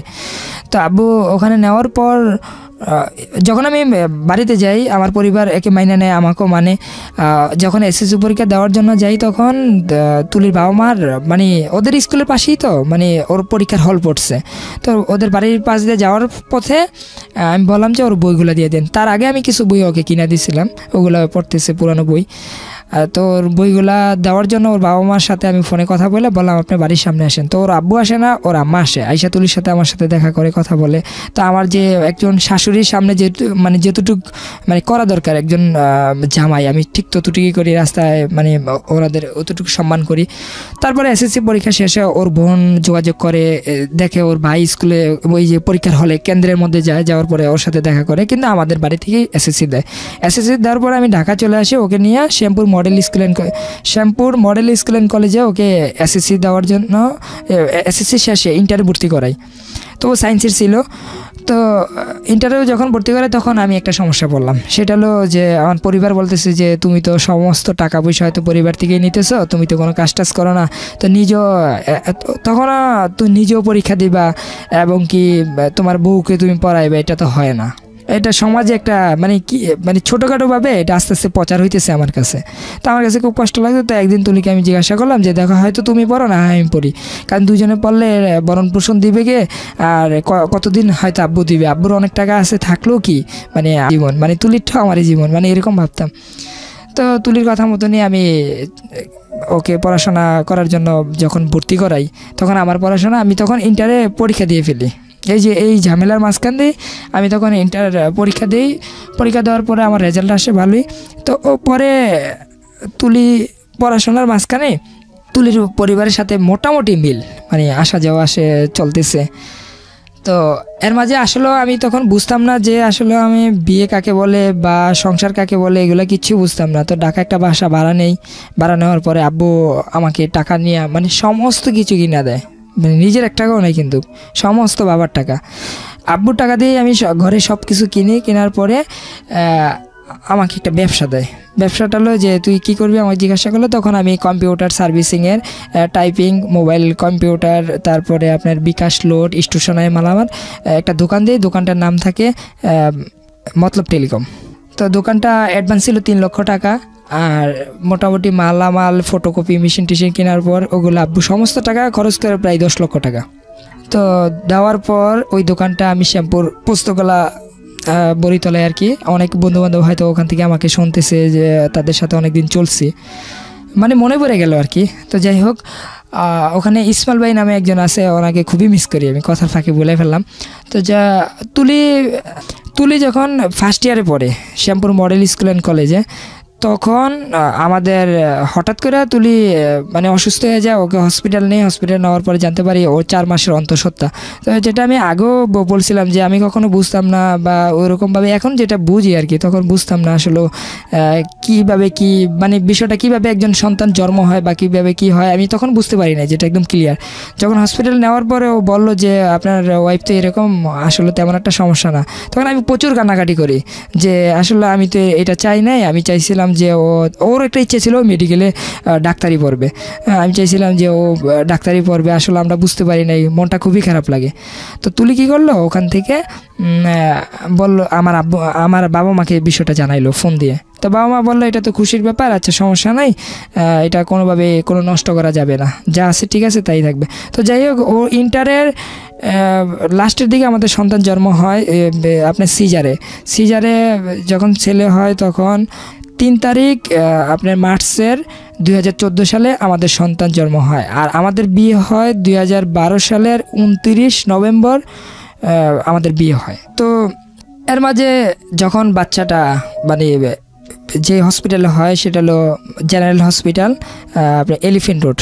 তো ওখানে ডক্টর সুহিলি ম্যাডাম ওর মানে সিজার করে, অনেক টাকাই খরচ হয় ওখানে, ওইটাও আমার আব্বুই দেয়। তো আমি যখন দোকান ব্যবসা করতেছি, নতুনভাবে মানে দোকানদারি করতেছি, মোটামুটি আমি ব্যবসাটা ভালোভাবে উঠে নিতেছি। আর আমি কম্পিউটারে মোটামুটি টাইপের কাজগুলো খুব ভালো জানতাম। তো আমি আমার যখন সন্তান এক মাসের হয় তখন আমি তো ঢাকা বাসাতে থাকি। তো 1 মাসে যখন সন্তান হয় তুলি তখন কলেজে যায়। তারপরে 1 মাসের বাচ্চা ওরাই ও কলেজে যাচ্ছে, 1 মাসের বাচ্চা মানে রাখার পর ও কোচিংয়ে যাচ্ছে। এখন আমি ওকে রাখবো নাকি দোকানদারি করবো না কি করব আমি নিজেই বুঝতেছি না। আর আমি একটা বাচ্চা লালন পালন করতে পারবো কি না সেটাও আমার কাছে ভয় লাগতেছে। ও অনেক সময় মানে কাপড় চোপড় নষ্ট করে ফেলতে, এগুলো সব আমার ধুইতে হইতো, কারণ তুলি তো নাই। ওকে ফিটার বানায় খাওয়ানোর জন্য গরম পানি করতে হইতো। ওকে নিয়ে পরে অবশেষে আমি একদিকে দোকান নিয়ে সমস্যা পড়ে যায়, একদিকে বাসা নিয়ে সমস্যা পড়ে যায়। আবার তুলি এদিকে মানে ওর কি মনে হইতো না যে এটা ওর সন্তান, মানে এরকম মনে হইতো মাঝে মধ্যে আমার কাছে। তো আমি দোকানের মধ্যে ওই শ্যামপুরের মধ্যে যারা শুনতেছে বর্তমানে তারা জানে, ওই মতলব টেলিকমটা এত একটা বড় একটা দোকান ছিল, মোটামুটি সবাই চিনে। ওই দোকানটার পিছনের সাইড আমি কিছু জায়গা করি, আর ওখানে ধোনলা বানাইয়া আমার সন্তানকে আমি ওখানে সব সকালবেলা নিয়ে যেতাম। আবার তুলি যখন কলেজ থেকে আসতো ওই দোকান থেকে যে ও নিয়ে আসতো, হ্যাঁ কোনো দিন নিয়ে আসতো, কোনো দিন আমি নিয়ে আসতাম। এরকমভাবে আমার সন্তানকে আমি দোকান থেকে মানে লালন পালন করি, দোকানে রাখি, বাসায় রাখি, মানে সব কিছু করতাম আমি। তো তুলি আসতো, আসার পর আমি বললাম না যে কোনো মা তার সন্তানের জন্য করে নাই, সেটা আমি বলি না।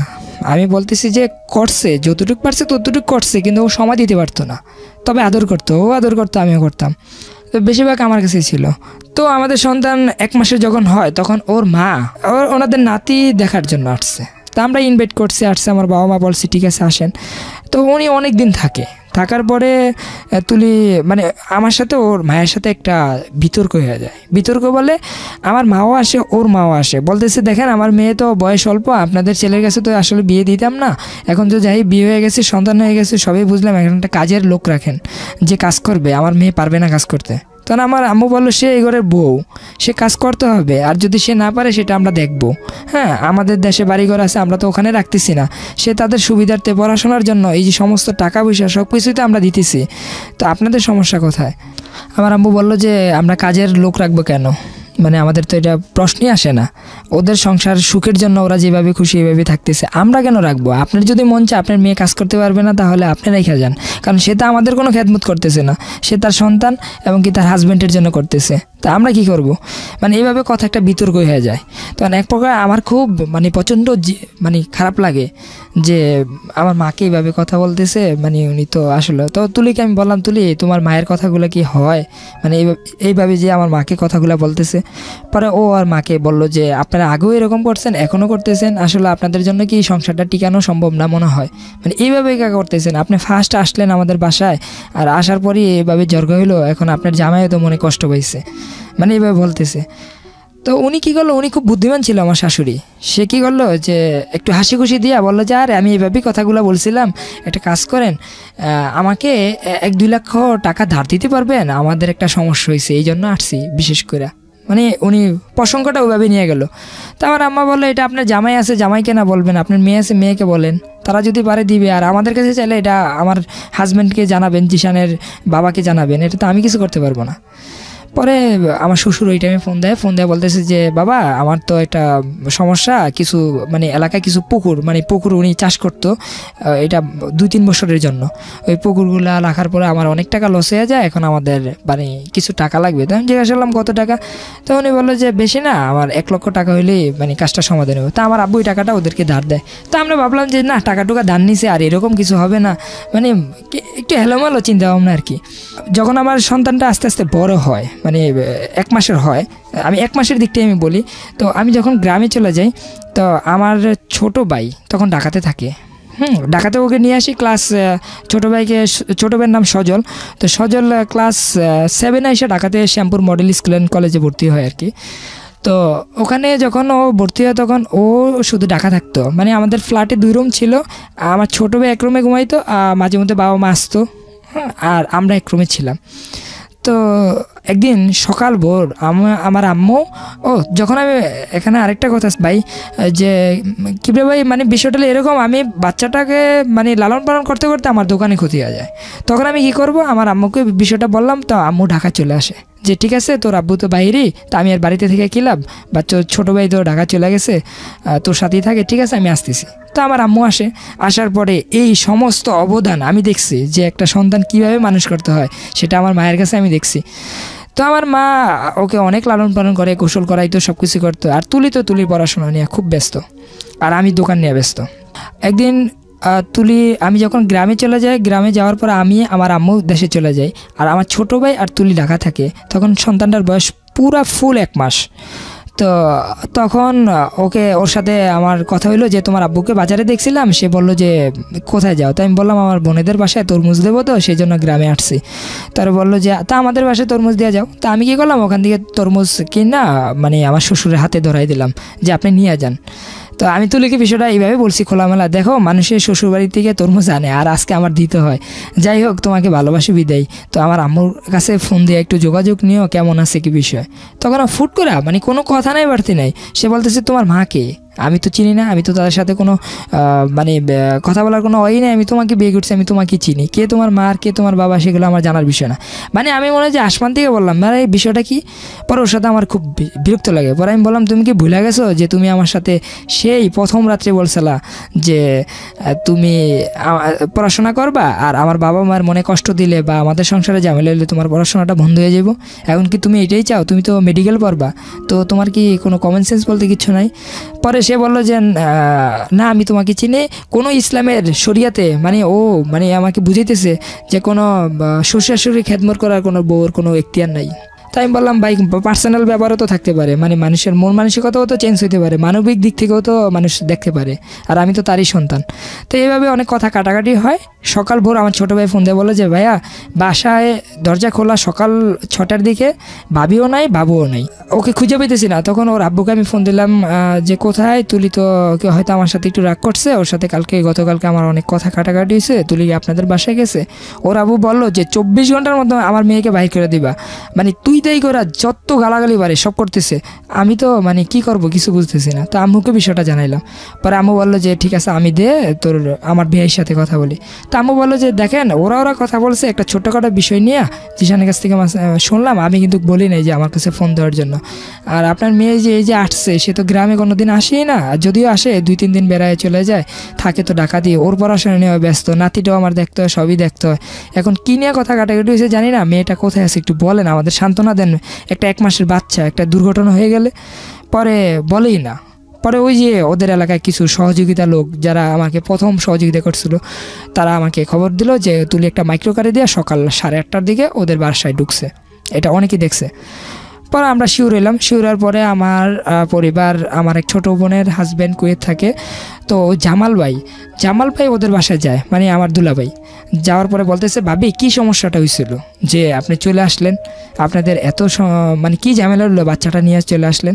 পরে বলল যে দেখেন আমি কাবিন ছাড়া যাব না, মানে ও ডাইরেক্ট বললো যে আপনি তো আমাকে নিতে আসছেন কিন্তু আমার কোনো কাবিন হয় না, আমি কাবিন ছাড়া যাব না, এখন কাবিন করতে হবে 15 লক্ষ টাকা, তাহলে আমি যাবো, এছাড়া আমি যাব না। তখন আমার আব্বু ফোন দিয়ে বললো যে আমার আব্বু বাহির থেকে ওরে স্বর্ণ অলংকার যাই মানে খুশি যখন মন যেত তখনই পাঠিয়ে দিত। ওর এক একটা মোবাইল মানে খুব দামি দামি ছিল, ওর প্রত্যেকটা ড্রেস খুবই দামি দামি ছিল। এগুলা আমার তো সামর্থ্য ছিল না একটা দোকানদারি করে এগুলো করার জন্য, তা আমার আব্বুই করতো বেশিরভাগ। আর আমি যেটা করতাম প্রতি মাসে 20,000 15,000 টাকা ইনকামিং করলে এটা তো ঢাকা শহরে এইভাবেই খরচ হয়ে যায়। এর মাঝে ওর পড়াশোনা খরচ। হ্যাঁ, তুলির সাথে আমার আব্বু যোগাযোগ করে যে মা তোমার কী সমস্যা হয়েছে তুমি বলো। পরে বললো যে দেখেন আমি আপনারা অনেক সম্মান করি, আপনিও আমাকে অনেক বেশি ভালোবাসেন ঘরের মধ্যে, জিশানের পর কিন্তু আপনি আমাকে বেশি ভালোবাসেন। তো সেই সাথে আমি বলি আমি কাবিন করলে যাব, আর কাবিন ছাড়া যাব না, তবে কাবিন হতে হবে 15 লক্ষ টাকা। তখন বিষয়টা জানার পর আমার দুলাভাই ওখান থেকে চলে আসে। আসার পরে আমার খুব বিরক্ত লাগে। আমি বললাম যে আমি ঠিক আছে আমি তুলির সাথে যোগাযোগ করি। তো তুলির সাথে আমি যোগাযোগ করার অনেক চেষ্টা করি। ওর বাবা মা মানে এইভাবে বলে না ও কথা বলো, কিন্তু তুলি বলতেছে আমি কথা বলবো না। হ্যাঁ, মানে আমি বুঝতেছি না। পরে আমি বিষয়টা ভাঙার জন্য আমি ভাবলাম ওই বাড়িতে যাবো, যা দেখবো। তো আমার বাবা মা আমাকে অনেক বারণ করছিল। আমি এখন বুঝি যে বাবা মার প্রত্যেকটি কথাই ছিল সঠিক। হ্যাঁ, তো আমি মানলাম না। আমি তুলিকে গরিপুর যাওয়ার পর মানে এই যে কুমিল্লা গরিপুর, যেহেতু আমার বাড়ি চাঁদপুর মতলে, গরিপুর যাওয়ার সাথে তুলির সাথে আমার সাথে ফেসবুকে যোগাযোগ হলো যে তুলি আমি তো গরিপুর আসছি ভাই, যা অন্য হয়ে গেছে, আসলে কি ভুল করছি না করছি আমি তো বুঝতেছি না, তুমি চরম ভুলটা করছো। এখন আমি তোমাদের বাড়িতে আসলে কোনো সমস্যা হবে? পরে বললো যে না কোনো সমস্যা হবে না, তুমি নির্ভয়ে আসো, তুমি আসলেই আমি তোমার সাথে চলে যাব। তাই আমি বললাম কাবিন কারে ভাই, কাবিনে কি মানুষ বউ রাখে? আর কাবিনে মানে ও বিভিন্ন উদাহরণ দিল। তাই আমি ভাবলাম যে আচ্ছা ঠিক আছে আমি আসতেছি, কোনো সমস্যা হবে না তো? না। তা আমি কাউকে, এবং কি তুলি আমাকে বলে তুমি কিন্তু অন্য কাউকে বলবা না যে আমাদের বাসায় আসতেছো। আমি বললাম আমার বাবা মা তো জানে, রাগারাগি করে বাসার থেকে আসছি। পরে বললো আচ্ছা ওনারা জানো, আর তোমার বন্ধু বান্ধব কাউকে জানাইবা না, তুমি আসো বাসায়। তা আমি বুঝি নাই বিষয়টা। তা আমি ওদের বাসায় যাই, যেহেতু তুলির ও আমার স্ত্রী, ওই তো আমার সব কিছু, মানে আমি এরকম ভাবতাম এর চেয়ে বিশ্বস্ত লোককে। তো ওদের বাসায় যাই, যাওয়ার পরে ওর মা দেখি ওখানে আসে, ওর বোন আসে, ওর ভাই আসে, এবং কি আরও 2-3 জন লোক থাকে। হ্যাঁ, তো আমার জিজ্ঞাসা করতেছে ওর মা মানে তুই তুই এখানে আসছিস কেন? তাই আমি বললাম আপনি তো স্কুলের ম্যাডাম, এই ভাইকে কথা বলেন, আমি সালাম দিয়েছি, সালামের উত্তর নেন। পরে বললো যে সেটা আমাকে খুশি, তোর মুখের থেকে কোনো সালাম আমরা নিব না, তুই এখানে আসছিস কেন? পরে আমি বললাম যে আমি এখানে আসছি আমার ওয়াইফকে নেওয়ার জন্য, আমার বাচ্চা নেওয়ার জন্য। পরে ও বলতেছে কোনো ডকুমেন্ট আছে তোমাদের যে বিয়ে হয়েছে? তোমাদের কোনো কাবিন আছে যে তুমি বিয়ে করছো?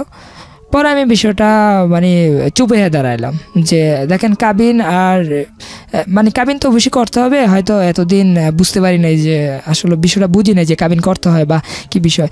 তো এখন যেহেতু আপনারা বলছেন কাবিন তো অবশ্যই করবো, কিন্তু আমি তো ওদেরকে নিতে আসছি। পরে ওর বাবা মা বলতেছে তুমি নিলে তুমি তোমার সন্তান নিতে পারবা, তুমি তুষানরে নিতে পারবা, তুমি তুলিকে নিতে পারবা না। তো আমি বললাম আচ্ছা ঠিক আছে দেন, আমার সন্তানকেই দেন। তো আমার সন্তানটা আমি কোলে নেব। এমন সময় এমনই সময় ওর আম্মা ইসা বললো যে ওর আব্বু বলছে এই কথা যে তুমি তোমার সন্তান নিতে পারবা কিন্তু আমার মেয়েকে নিতে পারবো না। তো এমনই সময় ওর আম্মা ইসা আমার সবাই মিলে আমাকে মারধর করে। আর সেখানে শুধু আমার পক্ষে ছিল আমার ওয়াইফ। সে একবার বাচ্চা ধরে, একবার আমাকে ধরে, আর বলতেছে তুমি যেভাবেই হোক এখান থেকে চলে যাও, আমি চলে আসবো। মানে এইভাবে একটা চিল্লাচিল্লি হয়ে যায় দেশ গ্রামের। বললাম তো ওদের বাড়িটা ছিল একা বাড়ি, আর বিল্ডিংয়ের ভিতরে শব্দগুলো তত একটা যায় না। ও এখানে একটা মানে ওদের বাড়ির পাশের থেকে একটা লাঠি মুঠি এনে ওর বাবা মার গায়ে টাচ করে, ওর বাবাকে ওই মারধর করে। আর আমি তো একা, আমি তো মানে বুঝতেছি না যে আমি কি করব। তারপরে আমি যতটুকু পারছি, আর আমার সন্তানটাকে ওর বড় বোন আমি দেখছি মানে এই ঝামেলার মাঝখান দিয়ে ওর বড় বোন কোলে নিয়ে মানে ডাক্তার কাছে নিয়ে যেতেছে। আর আমাকে তারা একটা রুমের মধ্যে আটকে ফেলবো এরকম একটা প্রস্তুতি যে পুলিশের কাছে দিয়ে দিবে যে আমি নাকি বাসা মানে বিভিন্ন কথা আর কি উঠাইবে আর কি। তো তুলি কি করলো যে ওখানে আইসা ওর বাবা মার সাথে অনেক চিল্লাফেলা করে আমার ওখান থেকে বাইর করে দিল। অনেক চিল্লাফেলা বাইর করলো। আর এরই মাঝে লোক টোক আইসা পড়ছে বাড়িতে। পরে আমার পাশের বাসায় তো আমার মামার শ্বশুর বাড়ি, ওনারা আসে, ওনারা এসে অনেক রাগারাগি করে আর আমার শার্ট মার যাই এসে সবই ছিঁড়ে ফেলে। আর ওখানে আসলে আমিও হাত তুলছি, সেটা মিথ্যা বলি না, আমি যতটুকু পারছি হাত তুলছি। আর কার গায়ে হাত তুলেছেন? সেটা আমার শ্বশুর আমার শালা। রাইট। সো আলটিমেটলি আমি এটাই জানতে চাচ্ছিলাম যে হাতাহাতিটা একপাক্ষিক হয়নি, দ্বিপাক্ষিকই হয়েছে। হ্যাঁ বলেন। তো আমিও হাত তুলছি, তো আমার শুধু আমার পক্ষে ছিল আমার ওয়াইফ, এছাড়া কেউ ছিল না। তো আমার যখন মামার শ্বশুর বাড়ি আসার পর আমাকে মানে রিসিভ করার পর আমাকে ওখান থেকে মানে একটা ডাক্তার কাছে নিয়ে চিকিৎসা করে তারপর ঢাকাতে পাঠিয়ে দেয়। তো আমি আমার কাকাদের সাথে যোগাযোগ করি যে আমি ওখানে মাইর খেলাম, এখন আমি কী করবো, মানে কোনো মামলা টামলা করবো না কি করব, মানে কি করা যায়। তখন বললো যে তুই তো ওকে চাস আর ও কেমন দেখছস। আমি বললাম না, সেও আমাকে চায়, কিন্তু আমি বুঝলাম না ওই আমাকে নিল নাকি আমি ওখানে যাওয়ার পরে ভুল হইলো। তো এগুলো নিয়ে কথা যখন বলতেছি তখন বললো ঠিক আছে আমরা এত কিছু বলি না, উনি তো আর এলাকার কোনো মানে গুন্ডা বা কোনো রাজনৈতিক বিধি না ওর বাবা, ঠিক আছে আমরা যে জিজ্ঞাসা করবো কেন তোকে মারছে, বা তোরও তো ভুল হইতে পারে, না হয় তোর গায়ে হাত তুলবো কেন। তো ওখানে যাওয়ার পরে তুলি এটা ছোটোখাটো একটা পঞ্চায়েতের মাধ্যমে ওখানে বিচার হয়। আমার পরিবার কেউ যায় না আমার সাথে, বললো যে না আমরা যাব না। কেন যাবে না, ওই যে আমাকে যাওয়ার জন্য না করছিল, বারণ করছিল, তারপর আমি গেছিলাম। হ্যাঁ বিচার করার জন্য। তো তুলি সবার সামনে এসে বলতেছে বিচার টিচার কিছু হবে না, হ্যাঁ সব কিছু বন্ধ, কোনো বিচার হবে না, আমার বাবা মার বিচারও তুমি করতে পারবো না আর তোমার বিচারও আমরা করতে পারবো না, এখানে সম্পূর্ণ ভুল আমার মায়ের। তো মায়ের বিচারটা আমি কীভাবে করব, তুমি পারলে জীবনে কোনো এক সময় করলে, এখন আমি চলে যাব। তো আর আমি যে চলে যাব এখন আমারও একটু ভয় লাগতেছে, কারণ আমার বাবা মা তোমার গায়ের উপরে হাত তুলতেছে। ও বিচারের মাধ্যমে এসে এই কথাগুলো বলছে যে আমারও তো ভয় লাগতেছে তোমার কাছে যাইতে, কারণ এখন তো তোমার গায়ে হাত তুলছে আমার বাবা মা, তো তুমি যদি আবার সেটার প্রতিশোধ আমার উপর দিয়ে নাও, তার চেয়ে ভালো ভাই তোমারও কাবিন দরকার আমারও কাবিন দরকার, চলো দুজনে মিলেই কাবিনটা করে ফেলে। তো আমি বললাম আচ্ছা ঠিক আছে, বিষয়টা খারাপ না। আর ও বললো যে দেখো এই যে সন্তান নিতে আসছো, সন্তান দেয় নাই, যেহেতু কাবিন ছিল না তুমি এটা দাবিও করতে পারতেছো না, মানে এরকমভাবে যে একটা মামলা করবা, তার চেয়ে ভালো কাবিন করো, এটাই ভালো, আর এদের সামনে রেখেই কাবিন করো। তো আমি কাবিন করলাম। ওরা যে 15 লক্ষ টাকার মানে একটা বলে যে কাবিন করতে হবে, তখন আমি বললাম যে আমি সর্বোচ্চ 2 লক্ষ টাকা দিতে পারবো, এর বেশি আমি পারবো না, কারণ আমার পরিবার এখানে কেউই নেই, আমার কিছু গার্ডিয়ান আসছে কাকা, হ্যাঁ ওদের মাধ্যমে আমি 2 লক্ষ টাকার একটা প্রস্তাব রাখি, এর বেশি হলে আমি পারবো না, না হয় কপালে যা আছে আমি চলে যাবো, এছাড়া আমি পারবো না, আমার পরিবার নিয়েই আমি কাবিন করব। পরে ওরা রাজি হইলো। রাজি হওয়ার পরে আমি স্পষ্ট আকারে, মানে আমি বাংলা লেখা যে বুঝবো না সেটা তো স্যার ভাই আমি বুঝতে পারতেছি না, মানে ওখানে স্পষ্ট আকারে আমি লেখাটা দেখছি 2 লক্ষ টাকা। আজকে আমি এই জিনিসটা দিয়ে পরিষ্কার করতে চাই, যারা এখনও বিয়ে করে না এবং কি যারা কাবিন বিষয়টা বুঝে না, আমি তাদেরকে বলে দিই যেটা আমি মানে ভুক্তভোগী হয়েছি। মানে একটা কাবিন থাকে যেটা মেয়ের বাবার কাছে দেওয়া হয়, মানে আমার থেকে লিখিত নিয়ে, আর একটা বালাম বই থাকে যেখানে আমরা মানে চোখ বন্ধ করে মানে সাইন করি। তো আমার যে ঘটনাটা ঘটে যে আমাকে বলে এই যে এখানে দেখছো না 2 লক্ষ টাকা, আমি বললাম হ্যাঁ, তো 2.5 লক্ষ টাকা কাবিন, 50,000 টাকা উসুল আর 2 লক্ষ টাকা বাকি। 2 লক্ষ টাকা কাবিনটা পরবর্তীতে আমরা একটা যে বালাম বইয়ের মধ্যে কাজী বললো যে তুমি এখানে একটা সাইন দাও, যে সাইনের মধ্যে লেখো যে তোমাদের বিয়ে হয়েছে, যে একটা আমাদের একটা ডকুমেন্ট সরকারি করে যাবে। তো আমি চোখ বন্ধ করে ওখানে সাইন দিয়ে দিছি, কিন্তু পরবর্তীতে মানে জানতে পারছি যে ওইটা আমাদের কাবিন প্রথমটা ছিল ফলস, আর দ্বিতীয় যেখানে আমি সাইন দেই ওখানে কাবিন করে 4 লক্ষ টাকা আর 50,000 টাকা উসুল দেয়। তো আমি যখন তুলিকে ঢাকা নিয়ে আসি ও মেডিকেল পরীক্ষা দেওয়ার জন্য, এই যে বিভিন্ন কোচিংয়ে আসতেছে, আসা যাওয়া করতেছে, এর মাঝে ও পরীক্ষার জন্য সিলেটে ওর পরীক্ষা পড়ে, সিলেট ওসমানী মেডিকেল কলেজে ওর পরীক্ষার হল পরে, ওখানে যাওয়ার পরে চান্স পায় নাই। চান্স না পাওয়ার কারণে ও ঢাকা বিশ্ববিদ্যালয়ে পরীক্ষা দেয়, ওখানে গ্রাস্তত্ত্বনীতিতে চান্স পায়, সেটা পড়বে না সে। তারপরে জাহাঙ্গীরনগরে পরীক্ষা দেয়, বিভিন্ন জায়গায় পরীক্ষা দেয়, মানে সরকারি অনেক জায়গায় পরীক্ষা দেয়। অবশেষে সে ধনিয়া ভার্সিটিতে ভর্তি হয় ইংলিশে অনার্স। তো পড়াশোনা করতেছে, এর মাঝে আমার সন্তান বড় হইতেছে। তুলির বাবা মার সাথে আমাদের কোনো যোগাযোগ নাই, ওই যে মারামারির পর থেকেই আর কোনো যোগাযোগ নেই। তুলি যখন মানে ওখানে মানে ফার্স্ট ইয়ার পরীক্ষা দেয়, তখন ওর বাবা মা একটা প্রস্তাব পাঠায় যে এদের সাথে মিল করার জন্য, ওর দুলাবের মাধ্যমে, বিভিন্ন মাধ্যমে। তো দোকানের মধ্যে ওর বাবা মা, ওর আব্বু, ওর আম্মু সবাই মিলে আমার দোকানের মধ্যে আসে। তা এসে বলতেছে যে বাবা জামিনও হয়ে গেছে, আজকে 3-4 বছর আমার মেয়েটা আমাদের বাসায় যায় না, বা তোমাদেরকে ওরকম সম্মান দিতে পারতেছি না, তো এটা মিল হয়ে যাও। তো আমি বললাম ঠিক আছে, আমার ওয়াইফের সাথে আমি যোগাযোগ করে আমি বিষয়টা আপনাকে জানাবো। তো এখন বাসায় যান, বাসায় যা কথা বলেন। কেন এখন যাব না, তুমি যদি বলো তাহলে তোমার সাথে মিল হয়ে তোমাদেরকে ইনভাইট করবো আমাদের বাসায়, আইসো গার্ডিয়ান নিয়ে, এটা মিল হয়ে যায়, এখন আর এগুলা করার সময় নেই। তো আমি বললাম ঠিক আছে, ভালো প্রস্তাব। তো আমার পরিবারের সাথেও যোগাযোগ করলাম, ওনারা বললো যে ঠিক আছে এটা মিল হয়ে যাও। তো আমার ওয়াইফ বারবার বলতেছে না আমি তাদেরকে চিনি, আমার বড় বোনকে নিয়ে অনেক সমস্যা হয়েছে, মানে ওর বড় বোনকে নিয়ে অনেক ঝামেলা হয়েছে, যাক ওই প্রসঙ্গে আমি আসি না, আমি আমারটা নিয়েই বলি। তো তুলি অনেক বারণ করছিল, তারপরেও আমি বললাম যে ঠিক আছে আপনারা আমাদের বাসায় যান বা গ্রামে যান, গ্রামে যে আমার আম্মুকে দাওয়াত করেন, আমরা আসবো।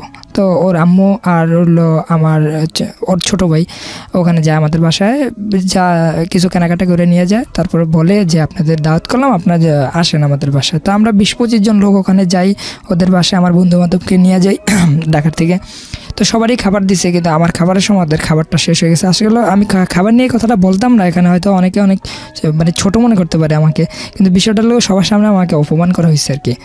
তো যাই হোক, আমি এই বিষয়টা কোনো কথায় আমার ওয়াইফকে আজও পর্যন্ত বলি নাই, আজকেই বললাম, আমার কাছে অনেক কষ্ট লাগছে। তো ওই দিনই আমার ওয়াইফকে নিয়ে আমি চলে আসি, এমনকি তাদেরকে দাওয়াত করি যে আমাদের বাসায় আসেন, আপনারা লোকটোক নিয়ে আসিয়া মানে আমাদের বাসায়ও খাওয়া দাওয়া করেন। তো ওরা আর আমাদের বাসায় বললো যে আসবো বলতেছে, তোমার আব্বু তো বাহিরে, উনি আসুক তারপরে আমরা যাব। তো এরকম একটা কথা চলতেছে, আমি ঢাকা হিসাবে ব্যবসা করতেছি। তো তার মাঝে তুলি প্রায় সময় ওদের বাসায় যাইতো, মানে আমাকে নিয়ে যেত। তো যখন ওখানে যাইতাম আমার শ্বশুরবাড়িতে, তখন আমি অনেক কিছু ফ্লো করতাম যে ওরা আমাকে মানে একটু অন্য চোখে দেখে, অন্যভাবে দেখে। তো যাই হোক, কিন্তু আমি আমার ওয়াইফ এগুলা নিজেই, সে অনেক রাত্রে কান্নাকাটি করে আমাকে বলে যে আজকে। আচ্ছা, 1 মিনিট একটু থামাচ্ছি আপনাকে। একটা হচ্ছে অন্য চোখে দেখার পেছনের কারণটা কি, মানে আপনার অর্থনৈতিক অবস্থা তাদের অর্থনৈতিক অবস্থার মধ্যে পার্থক্য আছে, বিষয়টা কিরকম? না, সেটা এরকম না, মানে অর্থনীতি যদি সঠিকভাবে মাপা হয় ওদের তুলনায় আমাদের একটু ভালো আছে, যদিও আমার না, সেটা আমার বাবার। আচ্ছা, হ্যাঁ, আপনার স্ট্যাটাসটা তেমন একটা ছিল না, আপনার লেখাপড়া শেষ হয় এসএসসি পড়া অবস্থাতেই, আমার ইন্টার পর্যন্ত, আর আপনার ওয়াইফ তখন অনার্স থার্ড ইয়ারে। তো এখন যখন ও ওই বাড়িতে আসা যাওয়া করতেছে প্রচুর পরিমাণে, একটা ভালো মিল হয়ে গেল। তো ওর বাবা মা আমার বাসায় আইসা বেড়াইতেছে, ওর বোন আসতেছে, সবাই আসতেছে, আমিও যাইতেছি। তো এরকম সুন্দর একটা পরিবার চলতেছে। তো এর মাঝে এই যে আবার রোজা ঈদের কথা বলি, তো আমার এক জেঠি আম্মা মারা যায় ঈদের 4 দিন আগে। তো আমার আম্মু আইসা বলতেছে যে দেখ, দোকান তো এখন তুই একদিনের জন্য বন্ধ রাখ, তো জেঠি আম্মা মারা গেছে, দেশে যাই দিব। তো আমি বললাম যে ঈদের 4 দিন আগে যদি দোকানটা বন্ধ করে দেয় তাহলে অনেক কষ্ট হয়ে যাবে আমার জন্য। তো একটা কাজ করেন, এখন তো দোকানটা ভালো চলবে, তো তুলিকে নিয়ে যান, তুলি আর তুষানকে নিয়ে যান। তো তুলি আর তুষান যাওয়ার জন্য রাজি না আমাকে ছাড়া, তারপরেও আমি ওদেরকে পাঠাই। তো ও আমার আম্মুর সাথে সকাল ভোরে 8টার দিকে রওনা দেয়, দেশে যায়, জানাজা শেষ করে তারপর আমার সাথে মেসেজে কথা হয়। আমরা কিন্তু সবসময় মেসেজে কথা বলি। কে মারা গিয়েছে? আমার জেঠি আম্মা, গ্রামের। ওকে। তো তুলি ওখানে যাওয়ার পরে আমাকে সব কিছু আপডেট জানাচ্ছে যে মেসেজের মাধ্যমে কোথায় কী করতেছে। তো হঠাৎ করে আমি যখন ও এখান থেকে যায়, তো ওর সাথে আমার সাথে আজকে এই যে 1 বছর মিল হয়েছে, ও আমার পরিবারের সাথে একটা বিষয় নিয়ে দ্বন্দ্ব হইতো সবসময়। সেটা হলো ও বাড়িতে গেলে যদি বলতো যে আজকে আসবে, আজকে আসতো না, আর 4-5 দিন পরে আসতো। এই জিনিসটা আমার কাছে কেন জানি খারাপ লাগতো। মানে ও সব কথা আমার রাখতো, যে আমি যেভাবে বলতাম সেভাবেই চলতো, বা ও যেভাবে বলতো আমি সেভাবেই চলতাম, কিন্তু এই কথাটা ও রাখতো না। তো এটা নিয়ে আমি আম্মুকে যখন তুলি আমার বাসার থেকে যায়, তখন আমি সকালবেলা আম্মুর সামনে বলি যে এবার আর আশিনপুর পাঠাবেন না, মানে আমার শ্বশুরবাড়িতে তুলিকে দিবেন না। হ্যাঁ, তো আর যদি দিতে চান তাহলে আমার সাথে যোগাযোগ করবেন। তুলিকে বললাম ঠিক আছে, তুলিকে বললো যে হ্যাঁ তুমি যেটা বলবা সেটাই। তো ও বাড়িতে যাওয়ার পরে মেসেজে কিন্তু আমার সাথে যেভাবে কথা বলতেছে আমি কিন্তু বুঝতে পারছি ওর মনটা খারাপ। তো আমি প্রশ্ন করলাম ঈদের 2 দিন আগে যে তোমার মনটা প্রচুর খারাপ কেন? তুমি বুঝতে পারছো? আমি বললাম হ্যাঁ। অনেক বছর তোমাদের বাড়িতে থেকে ঈদ করতেছি, এবার যদি আমাদের বাড়িতে ঈদ করতাম হয়তো ভালো লাগতো। তো আমি বিষয়টা মানে খুব গুরুত্বপূর্ণভাবে মানে মাথায় রাখি। তো ওরা আমি মেসেজ দিয়ে বললাম ঠিক আছে, তুমি বাবা মার সাথে আমাকে বইলা তুমি চলে যাও, ওখানে ঈদ করো। তো অনেক খুশিতে ওই দিনে বিকালে বললো তাহলে আমার আরেকটা কথা রাখো, আমি আজকেই চলে যাই। বললাম আজকে কেন? ঈদের তো আরও 2 দিন বাকি আছে, তুমি কালকে যাও, কারণ আজকে আমাদের বাড়িতে একটা মাহফিল। আমার আম্মু অনেকবার ফোন দিতেছে, আব্বু ফোন দিতেছে, ওই মাহফিলের মধ্যে মানে আমার থাকলে হয়তো একটু সুবিধা হবে। তো আমি বললাম ঠিক আছে। তো আমার আম্মার সাথে যোগাযোগ করলাম, আব্বুর সাথে যোগাযোগ করলাম, পরে বললাম যে ঠিক আছে তুমি চলে যাও। তো আমার আম্মু ওই যে খেয়াঘাট পর্যন্ত, মানে আমার বাড়ির থেকে ওদের বাড়িতে যাওয়ার পথে একটা নৌকাঘাট পড়ে আর কি, ওই খেয়াঘাট পর্যন্ত আমার সন্তানকে এমনকি তুলিকে নৌকাতে উঠাই দিয়ে আসে ট্রলারের মধ্যে। তো ট্রলার থেকে পাড়িয়ে তুলি মেসেজ দিতেছে যে আমি বাজারে আসি, তারপরে বলতেছে সিএনজিতে উঠছে, ওই বাড়িতে যাওয়া মেসেজ দিছে। তারপরের দিনও কথা হয়েছে মেসেজের মাধ্যমেই, ফোনে কথা হইতো খুব অল্প, আর আমিও ছিলাম ব্যস্ত। তারপর ওদের ঈদ হইলো। তো ঈদের দিন এই প্রথম আমি ঈদে বাড়িতে যাইনি, যাই না এই কারণে আমার টাকা পয়সাটা একটু, আমি আগেও বললাম যে আমার দোকানে একটু সমস্যা চলতেছে, মানে দোকানটা ফটোকপি মেশিন নষ্ট হয়ে গেছে, কম্পিউটার নষ্ট হয়ে গেছিলো, এগুলো নিয়ে আমি খুব মন খারাপ যে এখন যদি দোকানটা বন্ধ থাকে তাহলে আমার জন্য খুবই সমস্যা পড়ে যায় মধ্যে। তাছাড়া ওর সামনে আবার অ্যাডমিশন ফি দিতে হইব, মানে এরকম অনেক চিন্তা ভাবনা পড়ে যায়। তো আমি ঈদের যাই না। তো ঈদের দিন আমি যখন বাইতুল মোকাররমে ঈদের নামাজ পড়ার পর ও আমাকে ফোন দিল। ঈদের দিন আর কোনো কথা হয় না আমার সাথে, মানে ঘুম থেকে উঠে আমি নামাজ পড়তে চলে আসছি, মোবাইল বন্ধ ছিল। তো ফোন দিল ফার্স্ট, বললো যে কেমন আছো। তা আমার না চোখের পানি এসে পড়ছে, মানে কান্না চলে আসছে যে এই ফার্স্ট তোমাদের ছাড়া ঈদ করতেছি, বাবা মা ছাড়া ঈদ করতেছি, আজকে টাকার জন্য এত কষ্ট করতেছি। তো আসলে তোমরা ওইভাবে বুঝো না, এই যে ওই বাড়িতে গেছো, এখন আব্বু তো ফোন দিয়ে আমার সাথে অনেক রাগারাগি করতেছে, বলতেছে যে আমি বউর জন্য কাপড় চোপড় আনলাম, নাতির জন্য আনলাম, এখন বউরে তুই পাঠাই দিলি, এখন আমি কোন দিকে যেতাম। পরে সে বললো যে আমি তোমার জন্য কান্নাকাটি করি আর তুমি তোমার বাবা মার জন্যই কান্নাকাটি করো, এত বাবা মার ভক্ত আমি কখনো দেখিনি। তো আমি এটা বলার পরে আমার একটু বিরক্ত লাগে। তাই আমি বললাম যে এটা কেমন কথা, মানে ওর সাথে আমার সাথে ফোন একটু তর্কের মতনই চলতেছে। তাই আমি বুঝতে পারলাম আজকে ঈদের দিন, যাক ওর সাথে তর্ক করবো না। তাই আমি বললাম যে দেখো ভাই, আজকে ঈদের দিন, আজকে তর্ক করবো না, আমি কালকে আসতেছি, তুমি কালকে আমাদের বাড়িতে চলে আসো। পরে বললো হ্যাঁ তুমি তো আমাকে মানে বলেই দিছো ঈদের পরের দিন তোমাদের বাড়িতে যাইতে তো হবেই, তো ঠিক আছে। তো সন্ধ্যায় কথা হয়েছে।